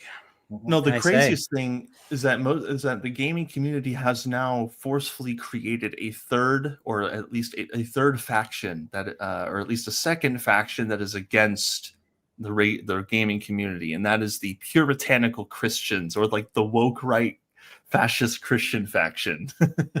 Yeah. Hey. So everybody was calling you Jack. They were also calling you Jack Thompson. I'm just like, shut the front door. Jack Thompson, you know who Jack Thompson is? Guy that tried to get like GTA banned, the lawyer. He's been disbarred for years now. I don't think you're not a lawyer, and you weren't trying to get anything in particular banned. You're just saying I honestly don't want this. I'm concerned about this type of degeneracy in games, and that's not a bad take. Yeah, and it's like originally I was just trying to tell people like. It just seems like the pendulum is swinging too hard. Like all the big accounts they all claim themselves to be the big heads of gaming, like the new direction for gaming. But all these big accounts, like all I see are just boobs and butts all the time. Like I get it. Everybody has their preferences, but it's just, if you really want to defeat the enemy, it's like the way to do it is not to go in the extreme opposite direction. There has to be a balance. Like there has to be a line. Isn't that the whole point? Is that you're drawing? Yes, I think that you can draw a line and be creatively expressive at the same time. I think that you can create whatever you want while also drawing a line. At the end of the day, everybody's fighting against wokeness and diversity, equity, and inclusion. I'm talking about the extreme version, not normal diversity, equity, and inclusion. I'm talking about like the extreme corporate push that they're trying to do. Everybody that like everybody pushes against that because everybody has a sense of morality, or at least they would like to think, or at least they would like people to think that they have a sense of morality. Well, morality comes from somewhere. And if you're drawing a moral line in the sand in a culture war, that's you taking a moral stance and saying, hey, this is the line we need to draw. Like, you're not just being fully creatively supportive of everything, because no, and like, for example, anti-woke creators, anybody who's in this culture war, we're there. Every side, both sides is saying this crap should not be in our future games, or this crap shouldn't be in our future games. LGBT, woke, all this other stuff should not be in the games. Beating down whites to push up another demographic or whatever.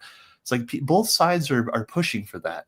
So everyone's saying it's like we need to let people make what they want. None of that is even true anyway. Everyone is trying to manipulate the market. No one is just letting the market fall into place. I've seen that argument a lot. It's like they're like, just let the market decide. Let things fall. Let the chips fall where they may. Well, if that was the case, and I've mentioned this before, then why make videos? Why you're making videos? You're manipulating people's perception of certain games, and you're telling them what is bad in games and what is good in games. But you also say that art is subjective. Make up your mind. That's what I say. And I say that if we're trying to be better than these other people who are just trying to be as degenerate and debauching as possible, then the only way we can do that is if we draw a line somewhere, because we've all obviously drawn a line against the woke, have we not? We've obviously drawn a line against the corporations we fight against, have we not? We're drawing lines every single day. Yeah. I've seen thousands of people just today agree with, and people who've attacked me for that take I made the other day, they're all cheering on the idea that beauty is objective, even though beauty is not objective, it's subjective.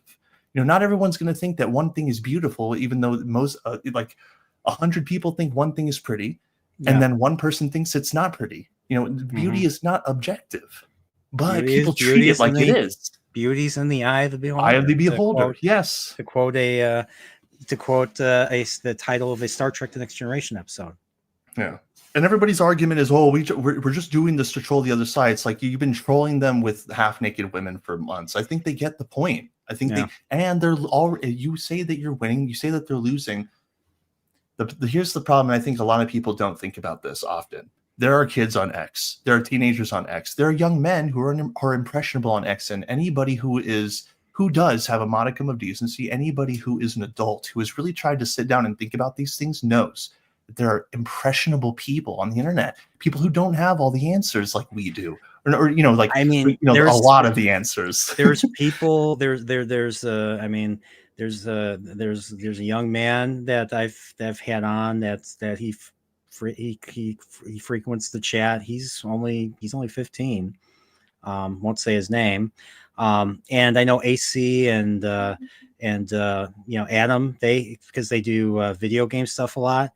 They get kids in their things too. So you got to be. Yeah, there's a lot of you're right about that. There's a lot of impressionable people out there, kids out there, and I'm very careful. And I talk, so like I'm sure you have kids yourself. Now I don't have kids, but whenever I deal with kids or with younger people, I communicate differently. I talk differently, and because of the fact that I was always kind of put down by adults. I went to Chicago public school and all that. So when I'm around kids, I try to give kids a reason to talk, or I ask questions to kids, and I hopefully get them to talk, because that was something that I struggled with growing up, was talking, because I was never really asked a whole lot of questions. Adults generally left me to my own devices a lot of times. I mean, my parents didn't. I mean, my mother tried to work with me, keep me ahead reading and math wise, when I was growing up, when I was not in school. But other adults just didn't, even my relatives, just kind of left me alone. So I didn't have a whole lot of, so that's why communicating has always been a tough one for me. And I mean, I had this yesterday. I get brain farts when it comes to words. Like sometimes I still struggle to articulate certain words, and I like the words in the back of my head. People in the chat people in the chat tell me, I think you've had to help me out a few times too. So, but But yeah, so whenever so I try to be a decent role model when I'm around when I'm dealing with kids and all that. I try not to swear. I try to just to engage them, basically what they like and all that. So Yeah. I kind of did. I think I tried to do that with when I visited you with your kids. Tell them, Ezra, hey, draw Chrono and all that. So I still have it. I still have the that was a fun time. He had a lot of fun doing that. Yeah. But I just see like it really sucks because some of these people I really did believe in at one point, but I think it just seems like everybody is more concerned with having the freedom to have sexual immorality in their games, and and because of that, they're promoting these games that are really, really gotcha, and like they have really attractive female characters, like just bodacious female characters. But it's like around, but apart from that, the game is like nothing to be impressed about. It's not even that crazy of a video game. It's not really innovative, and those are the games that I see being promoted more than anything else. And like I've already told people before, just last year alone, there were 15,000 indie games on Steam. 15,000. These people will never play all of them. And if you sat down right now, you'd never finish them. Life would get in the way. You'd never get to the end. I have a small collection. I still have a small collection of games on my shelf that I still haven't played to this day. I've had for years. So I know exactly what you're talking about. Yeah, and so I like that. That's just, and honestly, and not to bring up the P word because I don't know how YouTube works. PRON, right? Like that in general. I get I totally get how people feel about it. I really understand about it from personal experience and seeing people in my life affected by it, and just knowing statistics and knowing cases and just knowing what's been going on behind the scenes for a lot of that stuff, like trafficking and all this other stuff, dude. That is not a world that I think that anybody should be dabbling in. And honestly, I wish we could be rid of it. But I don't. But it's like where do you draw the line? It's like, well, you want creative artistic expression, like you want the freedom to create whatever you want. It's like, but that's hypocritical because we're always preaching against something when we're making videos like that. We're preaching against an ideology. We're not preaching for creative freedom. We're not telling these woke and LGBTQ people and these corporate heads, because not everybody's making a woke game because of corporate reasons. Some people are making woke games because that's just their personal ideals. It's basically self what do you call it, where they put themselves in the game, or they base it off of the self inserts. self inserts. I mean, that's another thing, because a lot of these people are I mean, I think a lot of these people are either social rejects or they're people that pretend that they're social rejects. I think they more pretend to be social rejects so that they can it'll fit the narrative. Oh, hey, I'm inclusive. Yeah, I'm one of you guys. I'm an ally. I know how it is. I mean, whatever reason whatever reason there is, I mean, there are a lot of people who are just making that game just because they want to. That's something that I've been trying to come to understand. And it's and a lot of the attacks I see from people who've attacked me, their attacks on others for their creative expression, quote unquote. I mean, they're aggressive. They're preemptive on their attacks. Like, it's just all I see is hypocrisy. Everyone's jumping down my throat because I'm like, listen, I just don't want to see this stuff in my face every day. And we got a lot of men who are looking for a direction. I think that if we're serious about fixing the gaming industry, the entertainment industry, whatever industry you want, if we're going to be serious about that, then I think that we need to take an adult stance. One that not only speaks to the 30-somethings and 40-somethings. I'm talking about a gaming industry that speaks to everybody, the young people too. The young people is where we should be focused. And I think. So what about the rating? What about the rating system? That was one thing that a certain Hypnotic brought up as a result of responding to your thing, because they have I remember back in the day they had kid to adult, but that became E for everyone, then T for teen, M for mature, even though kids got M for mature games all the time. I think there was actually an adult. There was an A for adult, but I've never seen a game like that. I get it. Here's my view on the whole thing. We are in 100% in a culture war. No one's sure if we're winning or not. Okay, like I know that the right is really happy because they won an election, but Yeah. we're in a culture war, and kids are watching. We're adults. Like Yeah. you either choose to be an adult who helps knowingly shapes the future generation that makes games, plays games. Like we're shaping the next generation is watching everything we do, and they are being shaped every day. I know this for a fact because I have kids. A lot of these guys who are leading the charge in the industry don't have kids, and it's like they don't. I just and I. But the argument used against me when I use that, it's like, well, not everybody has to have kids. You know, like the gaming market is diverse. Okay, that's great, but it's like not really, because you don't really want everybody to be a part of this, because everyone has clearly taken a side. So I guess that's my point I'm trying to make. Those cats are funny. Yeah, I mean, in other words, you know, there's basically there's got to be a line that has to be drawn. Obviously, there's still a lot of work that has to be done with with gaming. I mean, I'm not quite sure what the future of gaming and entertainment is. I'm at the point right now. I've told you this. I think I might have told everybody. I haven't been watching or consuming as much stuff lately. Yeah, because maybe it's because I'm getting older. I'm 40 now, and I agree, Salty. I agree. I just, based on the fact that I just feel that there is no future for I think I am totally nihilistic in the fact I don't think there's really anything. I don't think there's going to be a whole lot of good that's going to come out of the future. Heck, Nintendo of America is already pushing. I don't know if you heard about this. Nintendo of America is pushing DEI now, so I don't know if that's gonna spread to Japan or something. I don't know. I'm not sure how that would affect like a Mario game or a Metroid game. I don't know how it would affect those. I mean, those games are like Nintendo's like in its own world compared to like the other companies.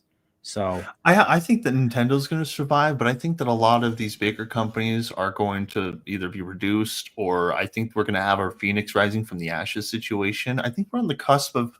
I think are at the point where we really need people to step up and actually try to make good games with like quality stories, stuff that can get noticed by people. And I think that more people should delve into indie games, because I think those are the future. Steam heavily promotes indie games, and Steam is becoming the biggest gaming platform ever. Xbox and Sony, they're trying to get their games on there. And I think and with there's way more games on Steam than there are console exclusives at this point. I mean, really it's like there are so many options for people.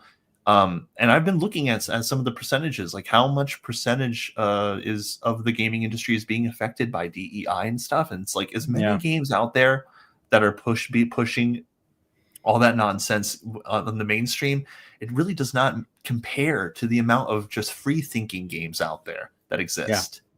Many of which I've seen, like no one's promoting them. They're just sitting in the back, getting no attention.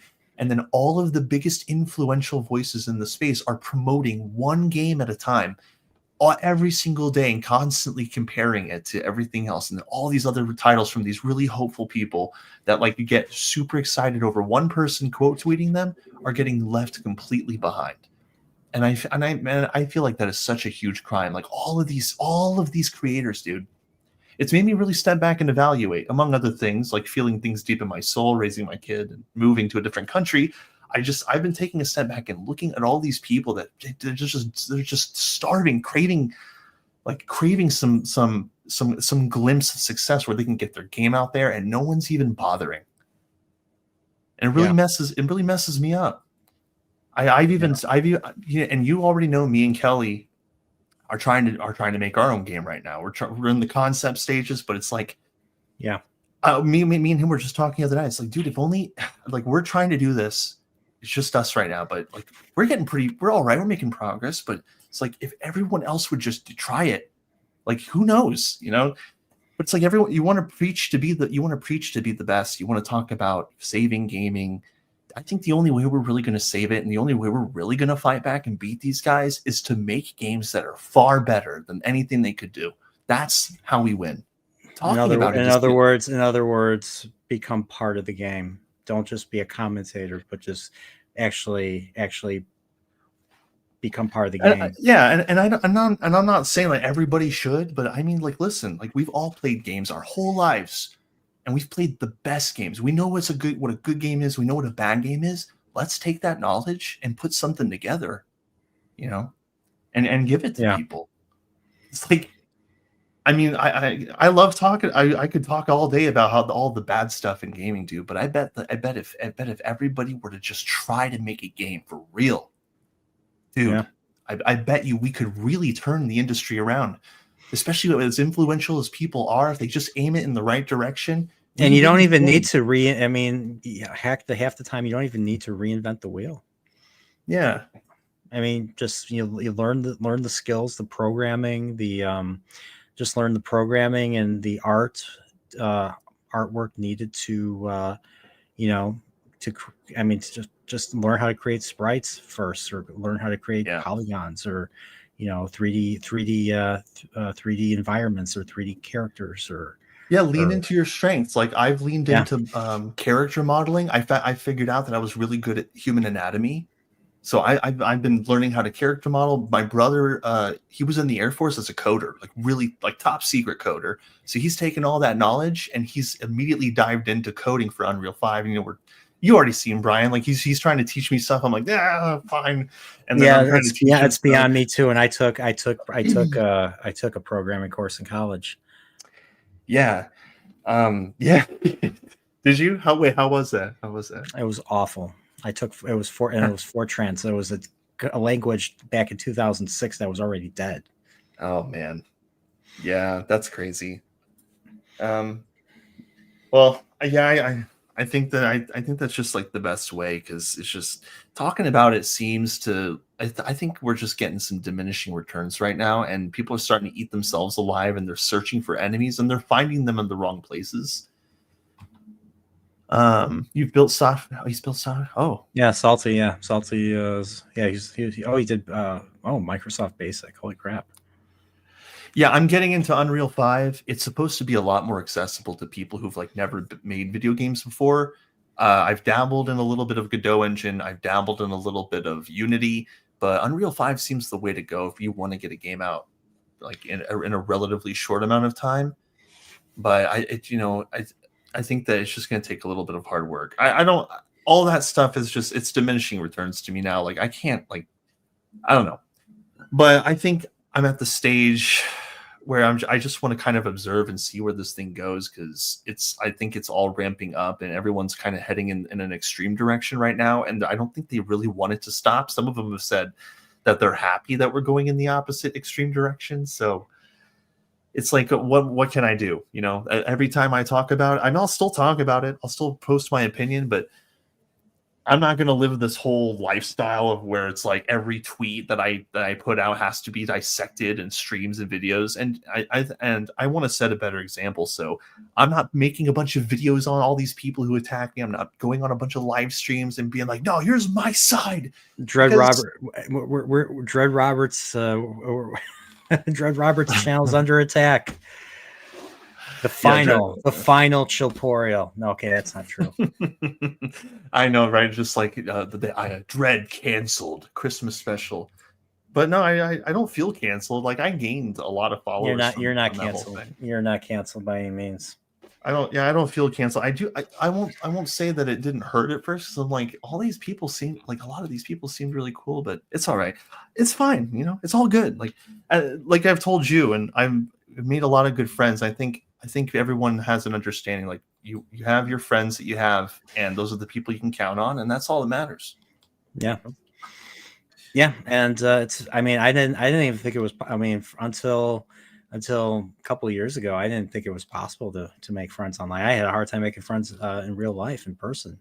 So yeah, the thing is, it's easier to find people that have similar interests and relate and can relate to and stuff. and that's where being online, I think, benefits I everything, agree. and people have kind of found each other here. So I've found a whole bunch of people here, a lot of people I've talked to regularly: Salty, DJ Ronnie G, you, Jacob Ironside, the White Cloaks, Prophet of the Dragon, AC, Angry Canadian, a whole bunch of, Adam, RNG Gaming, Yeah, all you all guys, cool people. all cool people, and just we hang out regularly, whether it be texting chat or on Discord or something, if I need to, talk to you guys, I usually, even though like the fact that you and me, two adults, are in the same room right now is a freaking miracle. Like I say this every time, but especially with you having kids and all that, and you've been so busy with life. The fact that I have you here right now, I'm so grateful. And it's like a freaking miracle. It's like a Festivus miracle. Whoops, I mean Christmas. Yeah, like I don't. It's but Brian knows. Like I actually really work hard to try and figure out if I can stream, and it's not often that I can. Like I get really, even when he was visiting me, it's just like I was stepping out of the room like every 2 seconds because like someone crying, like I do what I can, but yeah, I was like, hey, you wanna do a stream, and you're like, it's probably not a good idea. I was like, okay, fine. I did bring my computer, and I did play some Elden Ring in the hotel room. Yeah, because I knew that when you came into that household, those kids are not going to leave you alone. They're going to want to be like, Brian, look at this, Brian, yeah. And yeah, that was we're not going to be able to sit out. That was especially Emmett. Yeah, Emmett for sure. Yeah, he wanted to. Yeah, he wanted to talk to you. And Emily didn't want to eat my mac and cheese because yeah, like a spicy cheese in it. So yeah, I'm not going to eat it now. I was like.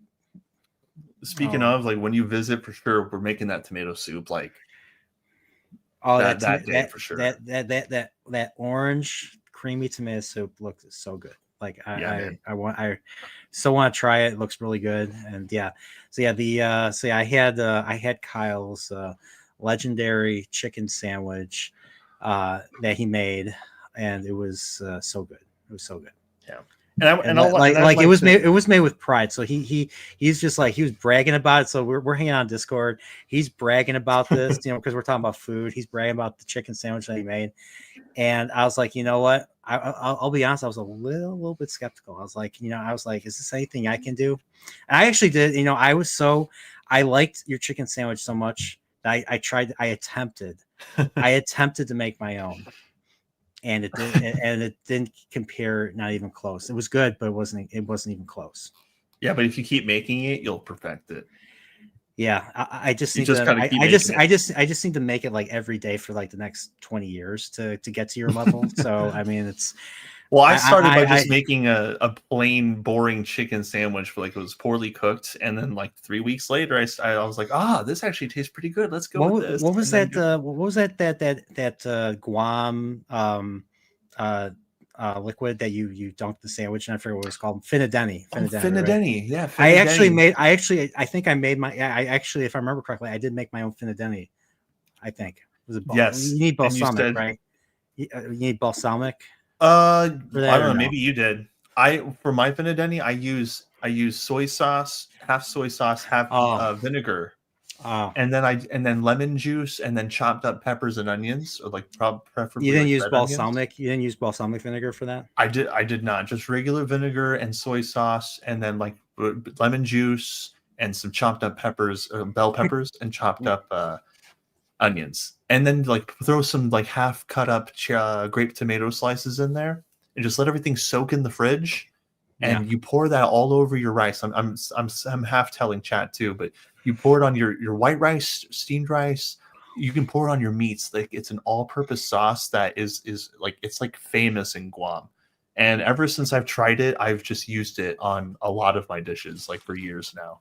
It's delicious. It's really good. And by the way, just so I can say this for the record, I actually am not for censorship of any kind. When it comes to art, I'm not for censorship. I am for the complete non-existence of that horrible industry. but I am not. But when it comes to art, I really do believe that people should be able to make what they want. I totally agree with that. But I do draw the line when it comes to morality and when it comes to what people should like. Especially something that is so damaging to like marriages and all that other stuff, and that's my stance. And anybody who says that I'm trying to censor or control the industry, they're just liars. They're all lying about me. That was like actually. that was like the major point that was the major bullet point that your detractors ran on you, and I'm just like, I don't see it. I don't see, like, you're just saying to draw a line. Oh, that's censorship. Shut the front door. Come on. I mean, what are you guys? 12, 11? Probably. I don't know. Somebody literally called Kyle a traitor, and so you're lucky. So you're lucky. I kind of went Defender Porial. I went to Defender Porial mode, especially when they were doing like cheap shots at you like that. I responded. I'm like, you call you a traitor. I'm like, what are you, 9? and then someone actually said this. Somebody said this. I don't know if this was on your video or someone else's video. Someone said, "Oh, how the mighty have fallen." I'm like, huh? These people have never watched. I mean, Kyle's Kyle's a strong dude. He's a mighty dude. I met him. So yeah, he's a mighty dude. Thank you. Well, you're an army guy, so you're definitely a mighty dude. Former, you're served. The mighty have fallen. Like, fallen from what? You haven't fallen. You're mighty, but you haven't fallen. I don't think you've fallen. That's just called kindness, Brian. That's just you being kind. Oh, I am a traitor. I have an image to maintain, dude. Yeah.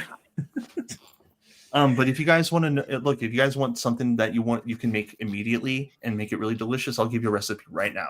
So just when you're making a grilled cheese sandwich, make sure your 3 cheeses are Gouda cheese, Munster cheese, and cheddar. Okay, so Gouda, 1 slice of Gouda, 1 slice of cheddar, 1 slice of Munster, sourdough bread slices, okay, like those wide ones, and you for the exterior spread, sriracha mayo, okay, and then as soon as you put that spread on the sriracha mayo on that side of the bread, you immediately sprinkle it with cheddar cheese, like shredded cheddar cheese, and then you put it all together and you put it on the stove or wherever you want to grill it at.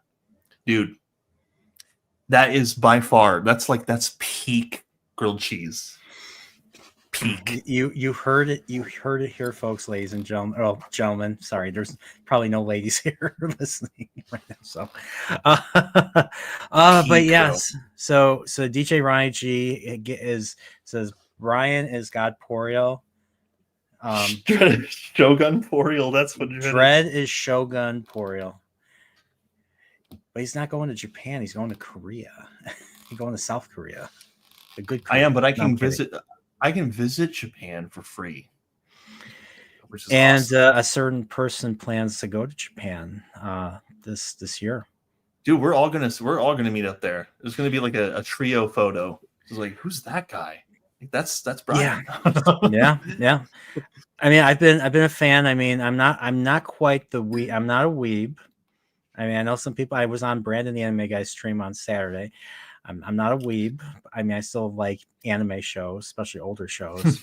Not a big fan of the newer shows based on I mean, some of the trailers, I watch a little bit of it. I'll probably give some of the shows a chance. You know, I like Brandon; he's a good guy. But some of the stuff was very interesting to watch, I'll say. Yeah. But yeah. So we got a couple of people here. We have fellow Chicago. We have 2 fellow Chicagoans here. We got Paul Hadoken. You know, Paul. What's up, Paul? How you doing? Hello. And then we have Carl of RNG. We have Carl of RNG, also known as Adam. What's up, buddy? How you doing? So yeah, Adam's like, so me and Kyle hang out regularly on Discord. Sometimes Angry Canadian joins us, and Adam joins us. So we're just talking gaming and stuff. Yeah, talking a game. Yeah. Yep. Talking game. You know, I will say this. I honestly don't know why people are dishing on the Indiana Jones game so hard. I've been playing the game. I don't really have a problem with it. I think that it's actually a really like graphically impressive game. And even though it has like those classic, like Bethesda fumbly controls and like Yeah. that janky combat, like I enjoy the story. I think the game is all great. Like everyone's like trashing it. And I'm just like, why? Just because not a lot of people are playing it, like all of a sudden, like that draws our ire. What? Why? Because Bethesda made it. I mean, it's just like I really don't get it. And it's like in place of that game, they're constantly comparing that game to all these other like extreme anime games that are not honestly really fun looking. And I'm just No. like, dude, like sometimes these people do make good games. Like Machine Games look like they worked stupid hard on this game, like to get indie right, to get the story right. Like it's not perfect by any means, and I'm not saying that like I beat it. I haven't beat it yet, so I don't know exactly at what point people start getting lost in the sauce and getting upset about the game. Yeah. But I don't get the hate. Is it better than Dial of Destiny? Dude, yeah, yes. I mean, okay, all right. yeah. That's good enough. And I think we have another person waiting to be brought in. He's an hour and 11 minutes late, but he's here. So let's give him the. What is like what are we doing? Like, what is happening? What's up, buddy? God, I was incredibly fat when that happened. I think the correct question though is, and I'm not late. You said open invitation. I was doing Christmas stuff. I mean, it's your fault, not mine. It's true. It's So true. why do I get blamed? That's just my state of being. I get blamed for everything. It's okay. It's all right. But I think the correct question is, what's not worse than Dial of Destiny? Because I think literally everything is worse than Dial of Destiny. Because you forced me to go watch that fucking movie. You mean what's better than? What's worse? What's better? I can tell you what's whatever. Worse. Dial of Destiny is the worst thing ever made. You made me go watch it. Remember that? Man, even Kingdom of the Crystal Skull isn't as bad. I blocked that movie out. But I would prefer that one over this one. I don't know that I can tell you what happened to Crystal Skull because I know I watched it. Hey, there were parts that were genuinely funny in that, dude, especially when they're using the snake as a rope. He's like, I can feel the bottom. I can feel the bottom. Say it's a rope. Say it's a rope. I remember it was Shia LaBeouf's like last real movie, and then he started like doing indie stuff. Like he's still doing stuff, but like he's a good actor. It's too bad he went crazy. But yeah, he did a movie that was about himself. It was like he plays his own father. I think it was like an autobiography. Well, I saw like Peter Butter Falcon was really good. He was really good in that. Is that the one? Is that the one? He's like no, I don't think so. He's like just like a lack of loser. Like I mean, he's no prospects. He's lost his fishing business, this, that, and the other. And he basically comes across this. He's a retarded kid. Actually, like he's actually a retarded kid. Like he has Down syndrome or something. And they like end up befriending each other, and it's just a cool movie. So, yeah. So I mean, he's a good actor. He's just fucking crazy. He is. He's also a good writer too. Is he? I can't. His film that he did, like his little whatever that was about him and his dad. I forget the name, but it was actually pretty good. But I honestly haven't seen him active in a while. No, he's like yeah. I mean, I think the last thing I saw him in was Hot Ones, and he was just eating them. He's like, yeah, he don't care. He's fucking crazy, man. He's a good actor, but he is crazy. What is there?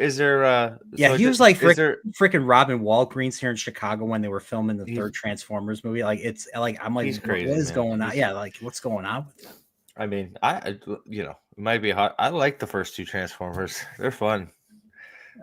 Yeah, I I like the third one. I like the third one because Leonard Nimoy quoted "The Wrath of Khan." Well, it's the third one. Is the third one where in Chicago comes in and ruins it, or is that the second one? No, the third one. He's still in it. Megan Fox is there, so there's not nearly as much hot girl.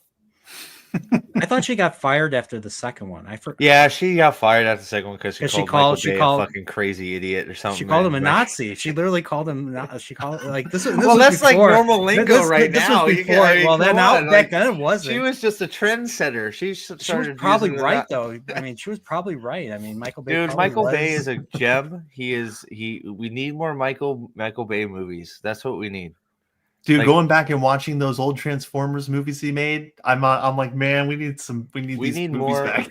We need more Michael Bay. That's what we need. There's only one good Transformers movie, and it came out in 1986. Nah, dude, Transformers is the first few Transformers are freaking fun, man. I don't care. You can hate me, but they're fun. I love the 1986 one, and I love the 2007 one. The first one is excellent. I love but there were some Transformers in it. They were all people. It was like you see Transformers at the very end of the movie. At the first Transformers? Yeah, and it was awesome. No, that's all Transformers. What are you talking about? They barely see the Transformers in that movie. It's all you barely see the combat. There's a difference, Brian. In the first one?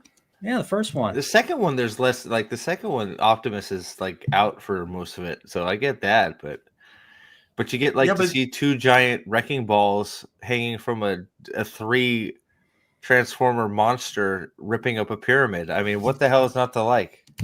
Dude, the story behind that behind the Devastator robot in that movie was crazy. They had computers blowing up on them trying to render all those graphics. Well, Soundwave's just floating out in space, just like winning. He's just out there. He's like, you don't even know I'm out here. I win. Yeah, it was good. I don't know how we're talking about Transformers, but is there some drama with the the indie game came out. I didn't know there was drama about it. I haven't really been watching much of it. There was an employee during a vidoc who is like super LGBT, and it was talking about how they want to make an indie game for modern audiences, probably just getting their little spiel in there really quick. But so far, I'm like probably about like halfway through the game, and I haven't seen any of that reflected in it. And yet there are so many people who are just trashing the crap out of it, like constantly making fun of it because it's not a lot of people are playing it on Steam as compared to others, but it's still got like 8,000.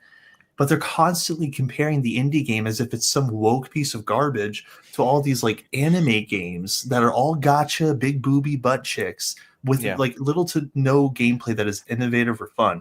And it's just so insulting because I'm like, I'm playing this indie game. I'm seeing nothing wrong with it. I mean, maybe the female character gets insufferable later on, maybe, but I'm not seeing it. Like, I'm just seeing like these dudes like put their heart and soul into like making indie seem like indie. And but that's the question though, right? Then I get what you're saying, and I pretty much agree with you. It's like you got to let the game stand for itself. You got to play it before you say anything. But it's also you can't like it's a little bit on the person that opened their mouth and tried to inject that thought into the public when it's not there. Like yes. You're just hurting, like saying that if it's not there, you're just hurting your game. You saying that it's for a modern audience, and then no, it's just a game. Like we're just trying to make a fun game. Why are you telling me it's for a modern audience? That's you're immediately putting people on the defensive, and that's just these companies need to shut those people up as fast as they can. Is this just like a marketing thing? Because I swear it's like not just in gaming, but in like shows and movies. It's people trying to take advantage of their 2 seconds to use their platform to get some bullshit across to the public that nobody wants. Like I don't know when nobody wants it. Nobody. Like, and it's like it's like it's for a modern. It's like, well, fuck. It's open season on making fun of this game now, this movie, this TV show. As soon as you say it's for a modern audience, you've opened yourself to all kinds of scrutiny, and you just need to. It's like, okay, you don't want to work anymore, or you don't want your film to be successful. Just don't. Just like even if it is, don't say it. Like this, just let it. Just make the like game, in a normal world, fun, people like that. Like in a normal world, people would be fired for stuff like that because you're affecting the bottom line. Ultimately. It's like it could be that none of it's in there, but you have somebody representing the game and that company coming out and saying it is. So you're opening yourself up to all that. They need to shut those people up effectively as fast as they can, because now you know, I see what you're saying completely. It's like you got to play the game to give it a take, but you know, I don't disagree. I think three-fourths of YouTube, they just watch somebody else's video and go, okay, that's my opinion now. All right, I get, but it's true because that's exactly what happened. That guy opened his mouth, and now these guys are having to deal with the fallout of that. The sad thing is that, unfortunately, some people are going to hang on to that a lot longer than you may realize, and so they're just going to keep that's always going to follow them now. I totally agree. It'll ruin that company. That company, if it's an indie company, it's done. I mean, okay, I got a question for you guys. Have you ever come across something that was described as for the modern audience that was good? No. I can't. Well, not that I shouldn't say no. Not that I can think of off the top of my head. I would need to be presented with a few things to give a yes or no. Because just to address this point that Adam is saying right here, basically. No, I get the point, but I to be honest, I can't think of any off the top of my head. But most of I've just stopped watching any of that stuff. If it's if it's made for a modern audience, I mean, you can tend to see what's happening in trailers and stuff. It's just like, okay, I'm not interested. Yeah. So I don't know. Like, I guess I don't know. I need examples of, I need titles that were said to be made for a modern audience. And, I could be more accurate. Off the top of my head, I can't think of any. Right? Oh, there's a show you'll love, Steve, that was made for a modern audience. It's called Star Trek Discovery. Oh, yeah. Yeah. Is that the Picard one? Yeah, it's the Picard one. I mean, I would count. A lot of people say the Baldur's Gate 3 is not a woke game, but there are plenty of woke elements in it, and I know that for a fact because I've played it with my brother. You played it too, right? You've played it too, right? Baldur's Gate. Me? Yeah, the new one. No, you haven't played Baldur's Gate. Yeah, I played 3, and it actually is a really successful game, but that's really the only one I can think of. I know I don't, but it's not. The difference is that those dudes haven't really advertised their game as such. They just they were just working on their game for years, showing people the progress of it, and then they just released the game, they released it as they advertised, and that was it. And people just loved it. They didn't try to make a political statement, or at least I didn't see. But to be honest, I played through it, and I've seen plenty of woke elements in there that would actually tick some people off. But I think a lot of people who call Baldur's Gate 3 like a base game, I don't think they've played it, because I've played it. So I think that people really should be honest there. But I don't think that there are a lot of woke successes. I think that people are mostly pushing back on that stuff. Go ahead, sorry. Sorry. My main issue was that I just see like a lot of indie games just completely going under the radar when they could be plastered all over, And I thought the main draw to now, and correct me if I'm wrong, because I again haven't played it, but I thought the main draw to Baldur's Gate wasn't so much that it was base, but it was you had the choice to do whatever the hell you wanted, whether it was based or woke or whatever. They gave you the choice to pretty play much however you wanted.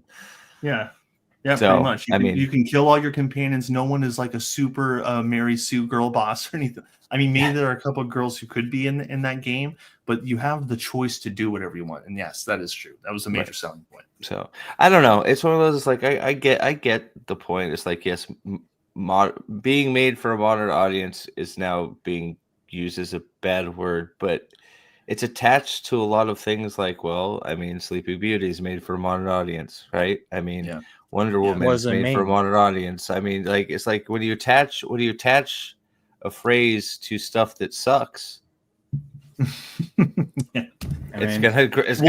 gonna build that stigma, right? And so I mean, I don't even true. know that you're wrong, but like, it's just they've sort of created it. They've created a monster with the whole modern audience thing, But to be honest, like, in all fairness to people who call it out, like, most of the time they're right. Yeah. They call out it's a modern audience. I bet you this or this is going to be in the game. And then lo and behold, it's in there. Right. Like, most of the time people are right, but I think now more than ever, people really need to start using a little bit more discernment and I don't know, maybe getting a little bit more focus. People don't like to be told what to do or suggested what to do, and they'll jump down your throat. But it's like, I mean, at some it's point, one of those being made for modern audience just means current day politics, right? For the most part, and current, it's like so it shouldn't be a bad word, but the problem is they've used it that way to be like, well, we're and pushing, unless I get an example. It's to veil the fact that their game is Well, they're mediocre. pushing the weird modern stuff instead of all of it, right? So it's just like, if there's a movie out there that I've seen that says it's for a modern audience that I'm sure there's one or two out there. I'm sure there's a few out there. I just can't recall them being marketed that way, even if it's the case, right? I mean, I don't know. No, I think I mostly agree. Yeah, well, it's hard, right? I get it, but it's just like they have created that because it's it's what you're pushing, and then it just turns out to be junk, and it's just like, well, you told me it was junk by saying it was for a modern audience. It's like, well, I mean, if you attach that to that, then that's whether it's fair or not, that's what you've created. Yeah, and I hope. I agree. I think that these companies just really need to stop. Like, just tell these employees, look, stop talking about how we're going to make this game for modern audiences. Stop talking about how we're going to speak to a specific group of people and put another one down. Just focus on making the game good. Because why do they even use the word modern audience? I don't know. No, Carl. I mean, I get what Carl's saying, but it's just like, but that's not how it's being formed. Modern audience makes you. It's like they're trying to differentiate. Yeah, it's not like, hey, I'm a modern audience. I don't want to see all this weird crap. I want to see Batman kicking butt and doing judo chops, like the anime, like your example. Great, it was made for me. Beautiful. Why isn't that stuff getting pushed as for a modern audience? Like I don't know. Was the new Batman for a modern audience? I don't know. Like maybe it was. I don't know. It's just like. It's too vague of a thing. Like a modern, I feel like everything is made. Like realistically, everything is. It should be right. Audience, made for the people that are going. This is made for an older audience. Like, no, you probably never want to say an older audience. You want to say like this is for the current audience.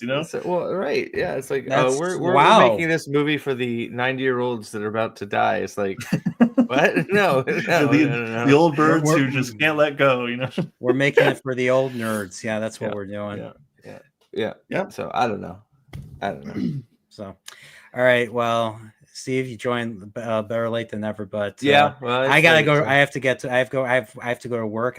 Tomorrow's Friday for me because of the holidays coming up. So I gotta one day work week.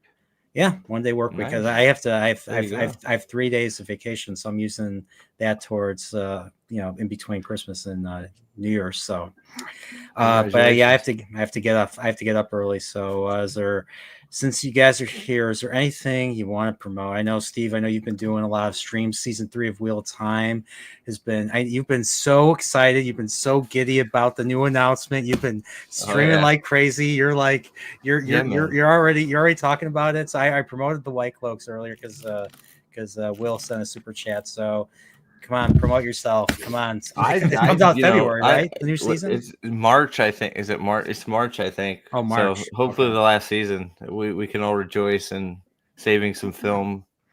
Yes. Yeah. I don't know. It's one of those. I would stop, rallying so hard if they would stop lying about what they're making. But I guess that's the world today.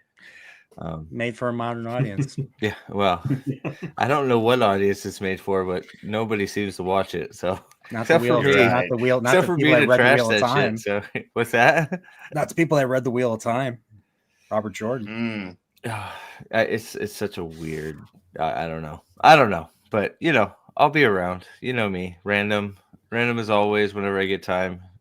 I do plan to share the pain and watch season 3 with you guys because I think I'm far enough in the series. Who knows? No, it doesn't matter. Like who knows what they're doing? Like I think they're gonna put Aaron's wearing a full set of armor for God's sakes. I mean, really? Yeah. I didn't get that far. Lanfear and Rosamund Pike are kissing and stuff. So it's like, I mean.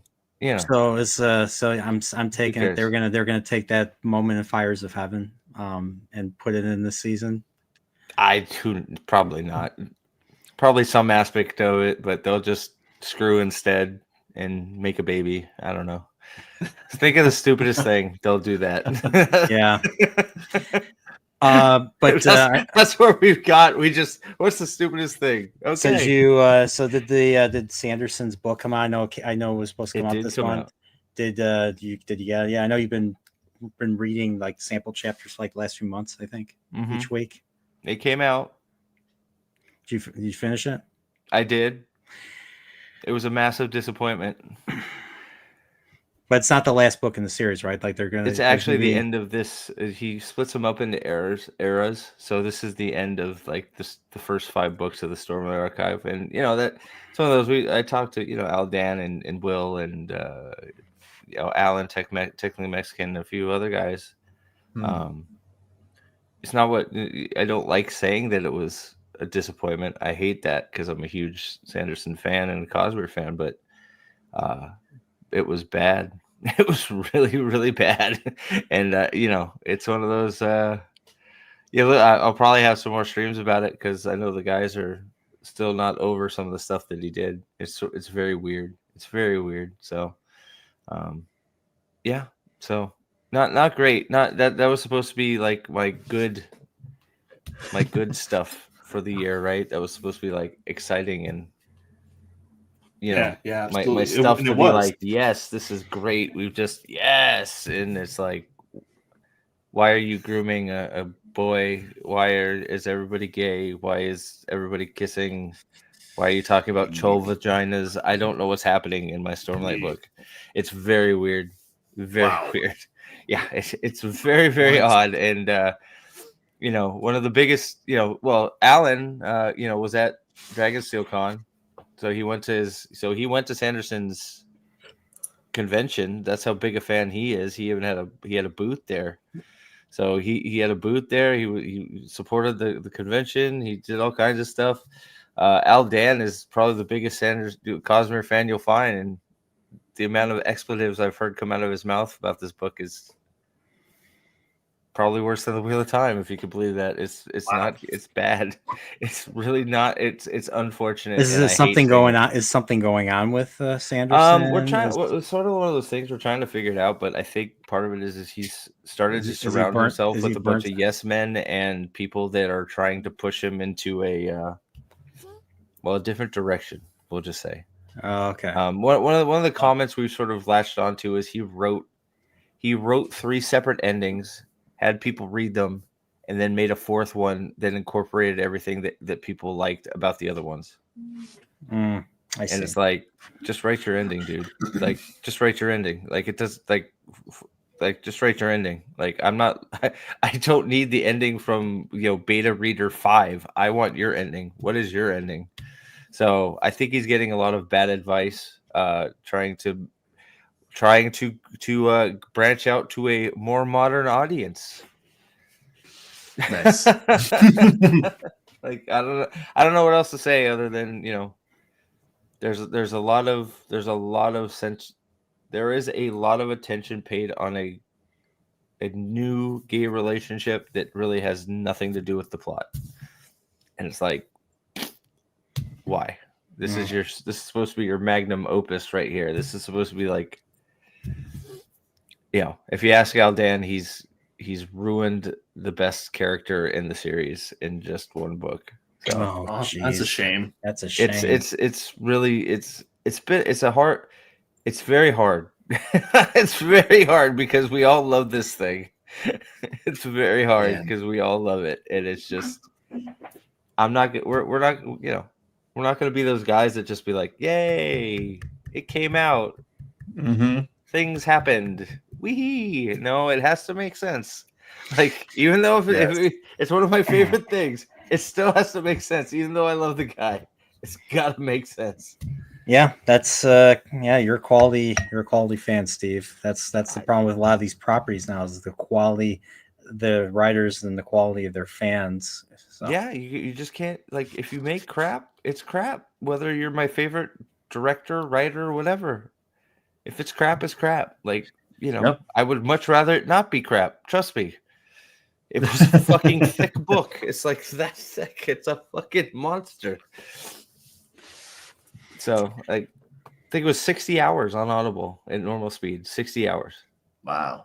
It's a Wow. huge book full of nothing. Bigger than anything Wheel of Time. Yeah, I think so. Oh crap! Wow. That's Yeah, crazy. it's a big boy. All right. Well, Steve, thanks for joining us. Yeah, brother. And Kyle, what about you? You got anything? Planned? You got any hot tweets you're gonna be? No, I'm kidding. Yeah, you know what? So I probably will. Me just sharing my opinion is controversial these days. That everyone just jumped down my throat. Whatever, fine. Let them. But as far as content, soon I think I'm just working on. I'm just trying to figure out. I'm just trying to get through the holidays, to be honest. Get through this move to Korea. Get through this baby getting to 6 months old. That'll be fantastic. Mhm. And then I'm probably just going to pray for everybody to have a great Christmas. I hope that even the people who think I'm their enemy or the people who think I'm their friends, I just hope that everybody has a fantastic Christmas and that everybody spends time with their families. I feel like that's something, especially after this year, people really need to come together and just hang out and just, fellowship and just spend time with each other. Because, it's going to be a busy year next year too. So just like take the time that you can and enjoy yourselves and maybe discover good things about yourselves while hanging out with family this year. So that's all I've got.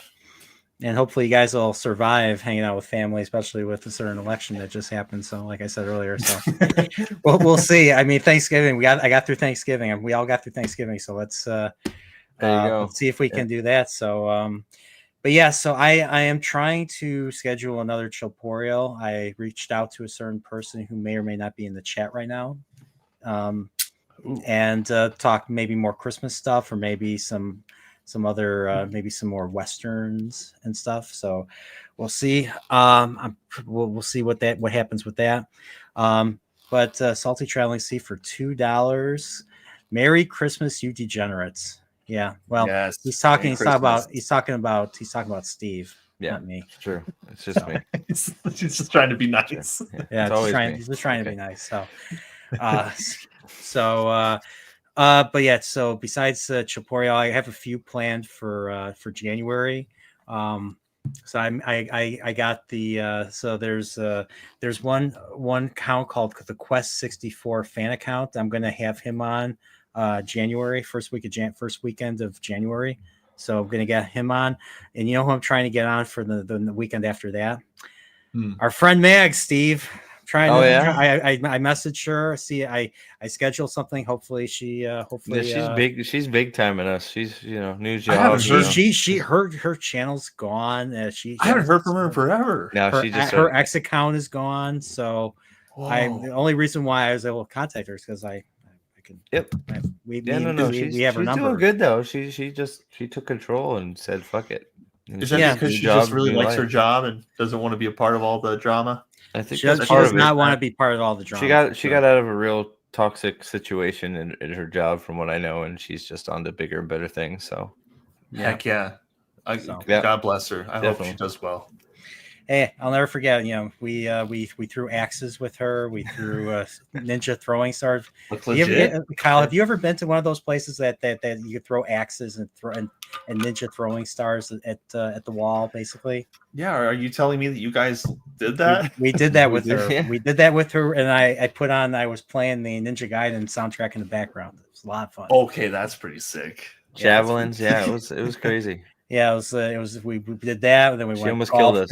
Yeah, she did. Yeah, we did some golfing. We did some miniature golfing, and I had some delicious Reuben egg rolls. Reuben egg rolls were so good. Yummy. So, I've been on this kick of trying egg rolls of various recipes. So this last weekend went Christmas shopping, took my mom Christmas shopping. We went to the Murray Brothers restaurant. So in Rosemont, right by O'Hare Airport, Bill Murray and his brothers own a restaurant, and they have an Italian beef at the place. The best thing that I had on the menu, they had an Italian beef egg roll, and it was so good. It's so good. So if you ever come to Chicago. No, no. Okay, just No. Okay, well, maybe I don't know. It's a deep fried one, but yeah, it's so, yeah, it's so good. So it's so, but yeah, the Reuben egg roll that we went to that bar and all that, so good, man, so good. Excuse me. Deep fried Poreal, Reuben Poreal, egg roll Poreal. There you go. What can I say? Well, Reuben Poreal. I like Reuben Poreal. Egg roll Poreal is fine. Deep fried Poreal, it just sounds. That just sounds painful. That just sounds painful. Yeah. So, yeah, but I want, you know what, because of the super chats, I promised, you know, goal was to get a few super chats. I did get a few super chats. I'm going to make some. I'm not Jack Poreal skelling porn is not a thing. Salty, it's not a thing. It's not a thing. You said it earlier. You said it again. It's a thing somewhere. Just it's not really a thing. But yeah, sorry. But I promised him. I haven't made videos in a year. Last video I made was my review of Mario RPG, the remake. So I haven't done anything this year. So I need to make some video content again. Yeah, I haven't either. Have a video out before the end of January. Yeah, I haven't done anything either. So I really need to. I really should. But you know, life seems to get in the way, man. Yeah, then I just don't want. I've been lazy. I don't want to put in the work to make another retrospective. But hey, I might as well do it. Get some of my goals done. I'll feel good about myself. You feel good when you accomplish something. You know. That's how it is. So. Am I the only one who feels like time is just shooting by at like? No, I can't believe it's already. And I can't believe 2024. I don't know what happened to it. It's gone. It felt like yesterday was Thanksgiving. It felt like I had Thanksgiving. It's gone yesterday. Like, yeah, and it felt like season 2 of Wheel of Time. We just watched it. It felt like we didn't. We just watched. No, that's like the 5th ring of hell. So no, no, not for me. I'm sorry you're stuck there. Like I apologize that you're stuck in the 5th ring of hell, but you know it's okay. Hey, that ending of that season really pissed me off. So it was the worst season of any season of television ever made. Yes. Thank you. Worse than Rings of Power? Yes. Worse than the Rings of Power, even though I've had so many arguments with Eldan about the You're going to get me going. Moraine cast the dragon banner because Lanfear told her because Bail Domon released her from her Quindalar prison. There you go. That's it's a fire dragon. It's not even a fucking flag. It's like you know what a banner is? It's a flag with a symbol on it. You dumb fucks. Oh, yeah, so bad. It's there was a iconically holy moment that you could put on an Orthodox Byzantine icon that they even draw it in the books. It's a very important moment. It's a moment I would have loved to see visualized. Noah when he just jumps in the middle of 4 guys and gets himself killed. Oh, sorry. Yes, yeah, exactly. So, but they had an opportunity to do something really good, and they decided not to because they are incompetent. That's the word. Look, I tend to. I know you're trying to get out of here, but I tend to lean like that. Wheel of Time is worse than Rings of Power because Rings of Power, for all its faults and how bad it really is, because it is incredibly bad. Like, yes. It's incredibly bad. Wheel of Time has a weird fan base that keeps wanting to say that a one-to-one version of the show is impossible to make when it's not.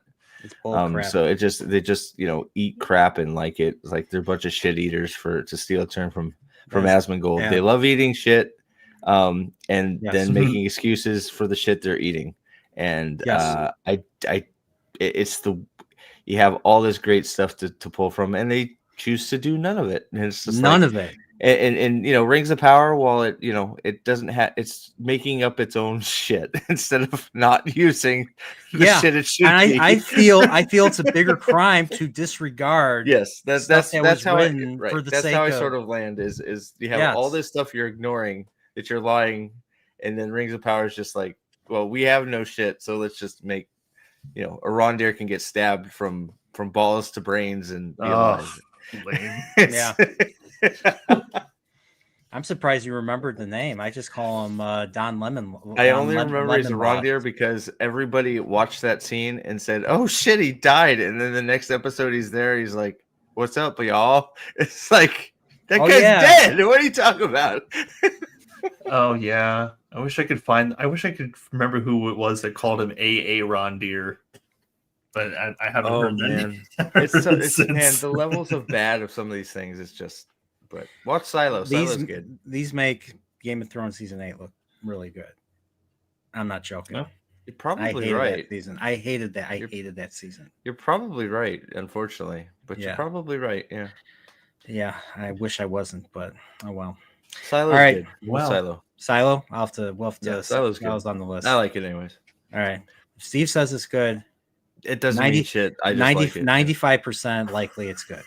Thanks. There's still that 5%. Hey, you're higher than Pips on that scale. So Did you watch Secret Level, by the way? No, not yet. First half is much better than the second half, in my opinion. But so the Mega Man is the Mega one. I was so disappointed with the Mega Man one. Not because it was bad, but because it was way too fucking short. That's what I heard. That it was. Are they gonna make more of those episodes? So it's been renewed for season 2. Secret Level's been renewed for. I hope they do Mega Man, more Mega Man. Mega Man was only 7 minutes, and I was on the edge of my seat for all 7 minutes, and then it ended, and I was mad. So are these all really short? Are these all really short, like 7 minute long? It's I think the Mega Man one is probably just shortest one of the bunch. Like the most of them are like anywhere from 10 to 15 to 20 minutes. It's always the really good ones that are short. Yeah. So the first half was extremely good. Like the Warhammer one was really good. The Unreal Tournament one was really good. Ooh, was an Unreal Tournament one? Yep. Yeah. Oh, I have to take so that was really good. The Pac-Man one was weird but really cool. Like I enjoyed the first. And the what was it? The robot one. Fuck. From Software, Armored Core. The Armored Core one was really good. Had Keanu Reeves in it too. So it was I gotta see that too. So it's worth watching, but the first part was definitely better than the second part for me. But yeah, I have nothing to do on Christmas. Maybe I'll either play a game or I'll watch that. Concord was stunning and brave. I'll tell you that. Concord. Oh, I bet it was. It actually, you know what? There. Look, I've talked to a few people saying that the Concord episode was probably the best of the second half. And I tend to actually agree with them. It wasn't that bad. Really? The Concord episode. It wasn't. It was. There was some weird stuff in there, but I don't know if it's because the second half was weaker than the first half or not. But How was the Warhammer one? Fucking the best one in the whole. It was amazing, amazing. Like there's the Warhammer one was fucking amazing. I watched it like 4 times. It's fucking great. I'll tell you, Kyle bullied me into buying and playing the newest Warhammer game. Space Marine? Yeah, Space Marine. Space Marine 2. I never got a chance to play. Fuck. Yeah. My pre-order at GameStop got lost. The game is terrifying because you have swarms of enemies running towards you. I'm not used to this. Well, I got that from Helldivers with Ryan. So Ryan has like several hundred hours in Helldivers. So that was quite the game.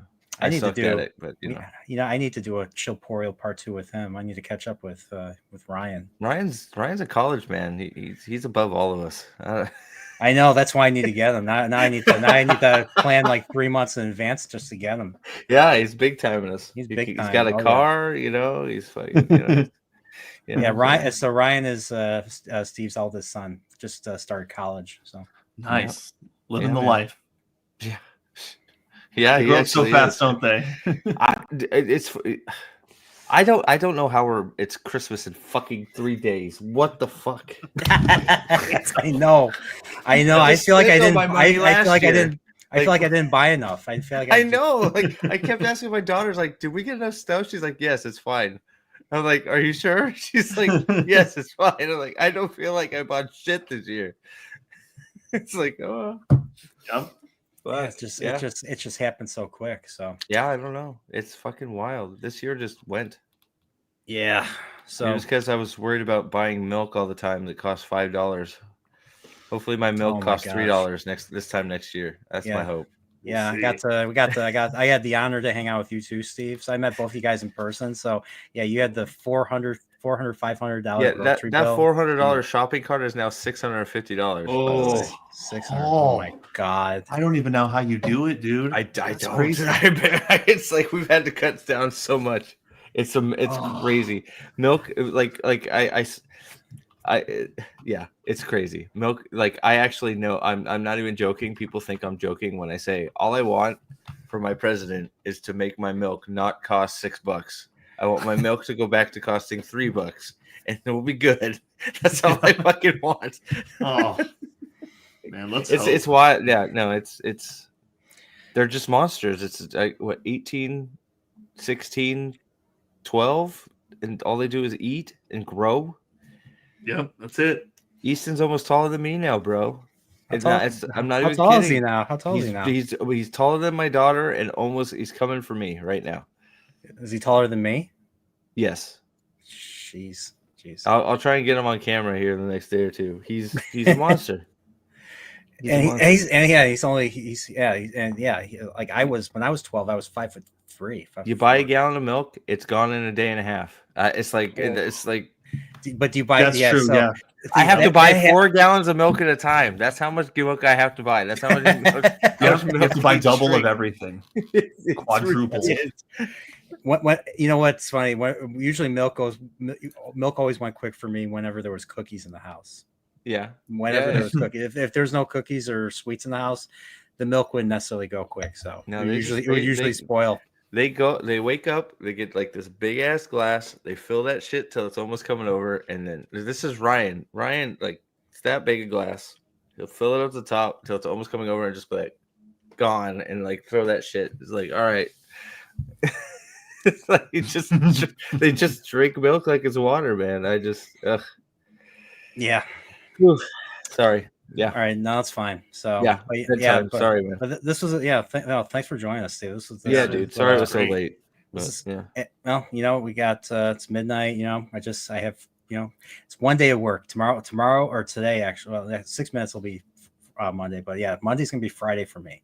I'm only taking a half day. I have 2 extra hours of vacation I gotta use, so I'm gonna lose it. It's I work for one of those companies where you have like the minimum amount of vacation, literally only 2 weeks, 10 days, and you have to use them that year or you lose them. So you can't. It doesn't carry into the next year. So use that shit, man. Yeah, no, I'm working through it, but mostly by choice. I have, people would take the hours immediately if I offered them, but you get, it's an hourly position, so you get extra. So there you go. Yeah, there you go. Me, I'm a salary man. I'm a salary. Well, good man. for you, fucking big timer. Is that why you don't have to make videos anymore? You're a salary man. No. You're big time in me. Ryan's a big time in me. You're big time. Mags is big time in me. It's literally because I just haven't. I know. I was listening to Rogan. He has Rod Blagojevich on, and they're talking about like what makes what drives a person. Like if you do something, you accomplish something, you do something that's hard, it does something to a particular part of your brain that just enables you to do more and more things. And if you do less and less things, which is how it's been for me this last year, I've gotten less and less motivated. So I'm trying. Dude, I'm the same way. Like I've considered going to see somebody because I'll sit down and throw something on and be like, you know what? I should go make a video. Yeah. And then 8 hours later, I've wasted the whole day watching stupid reruns of Friday Night Lights, and my day is gone. Hey, I've been I've been watching. You know what I've been watching? I've been watching the Cosby Show. That's the fucking Cosby Show. I've been watching. You are the Cosby man. Show. Yes. You and it's good. It's so funny. Why are you holding up women haters like Bill Cosby? You're a horrible person. Chillporeal. Chillporeal is a myth. It's not a thing. It's something. It's made up. It's made up by. Which is a myth? Are they all myths? I don't know. Shut. Play Brothers. Play Luigi Brothers. I haven't got it. Easton grabbed that shit, and I didn't get a chance to play it. Have you seen? I finished Sea of Stars finally, though. That was an amazing game. You know what's funny is people are already making memes about the shooter of the UNH guy, and because his name was Luigi, people have been making Luigi hats on him. Oh my gosh, it's crazy that an assassin is getting so much good press because the guy he shot was such a shitbag. Yes, it's like what? Yes. The world is upside down, bro. Yeah, and just I don't know, the way we're reacting to stuff. It's just I don't know. Like if you polled the world, half of them be like, "Nah, let him go." It's like, no, what? He killed it, dude. Like, yeah, he literally went up and shot him. The guy. Like, it's like I feel for you, but like I get it. I'm paying a lot more for my health care, but yeah, I'm not going and shooting the pharmacist. Yeah, exactly. Sorry. All right. Right. All right. So, all right. For real this time. We've been for real this time. So, so yeah, everybody, thanks for a long time ago. I would no, I'm just kidding. I hate you, Kyle. I hate you. Back when we first met, it was a cool day. We didn't look each other, we didn't like each other, and we just went our own ways, which is what we're doing. I'm kidding. I weighed 450 pounds and sorry. All right, guys. All right, so all right, everybody, take care. Have a safe and Merry Christmas. And yes, stay safe and stay Dreadroberts, everybody, and have a good night. Good night. From Touchstone Home Video. Get ready for a movie the critics have unanimously declared absolutely the year's most incredible film. And an instant classic for both kids and grown-ups. Siskel and Ebert gave 2 thumbs up. Eureka! From the imagination of Tim Burton comes The Nightmare Before Christmas. Trick or treat! Enter an extraordinary world where every day is Halloween. And every night, Jack Skellington dreams of something more. What's this? What's this? There's color everywhere. What's this? There's white things in the air.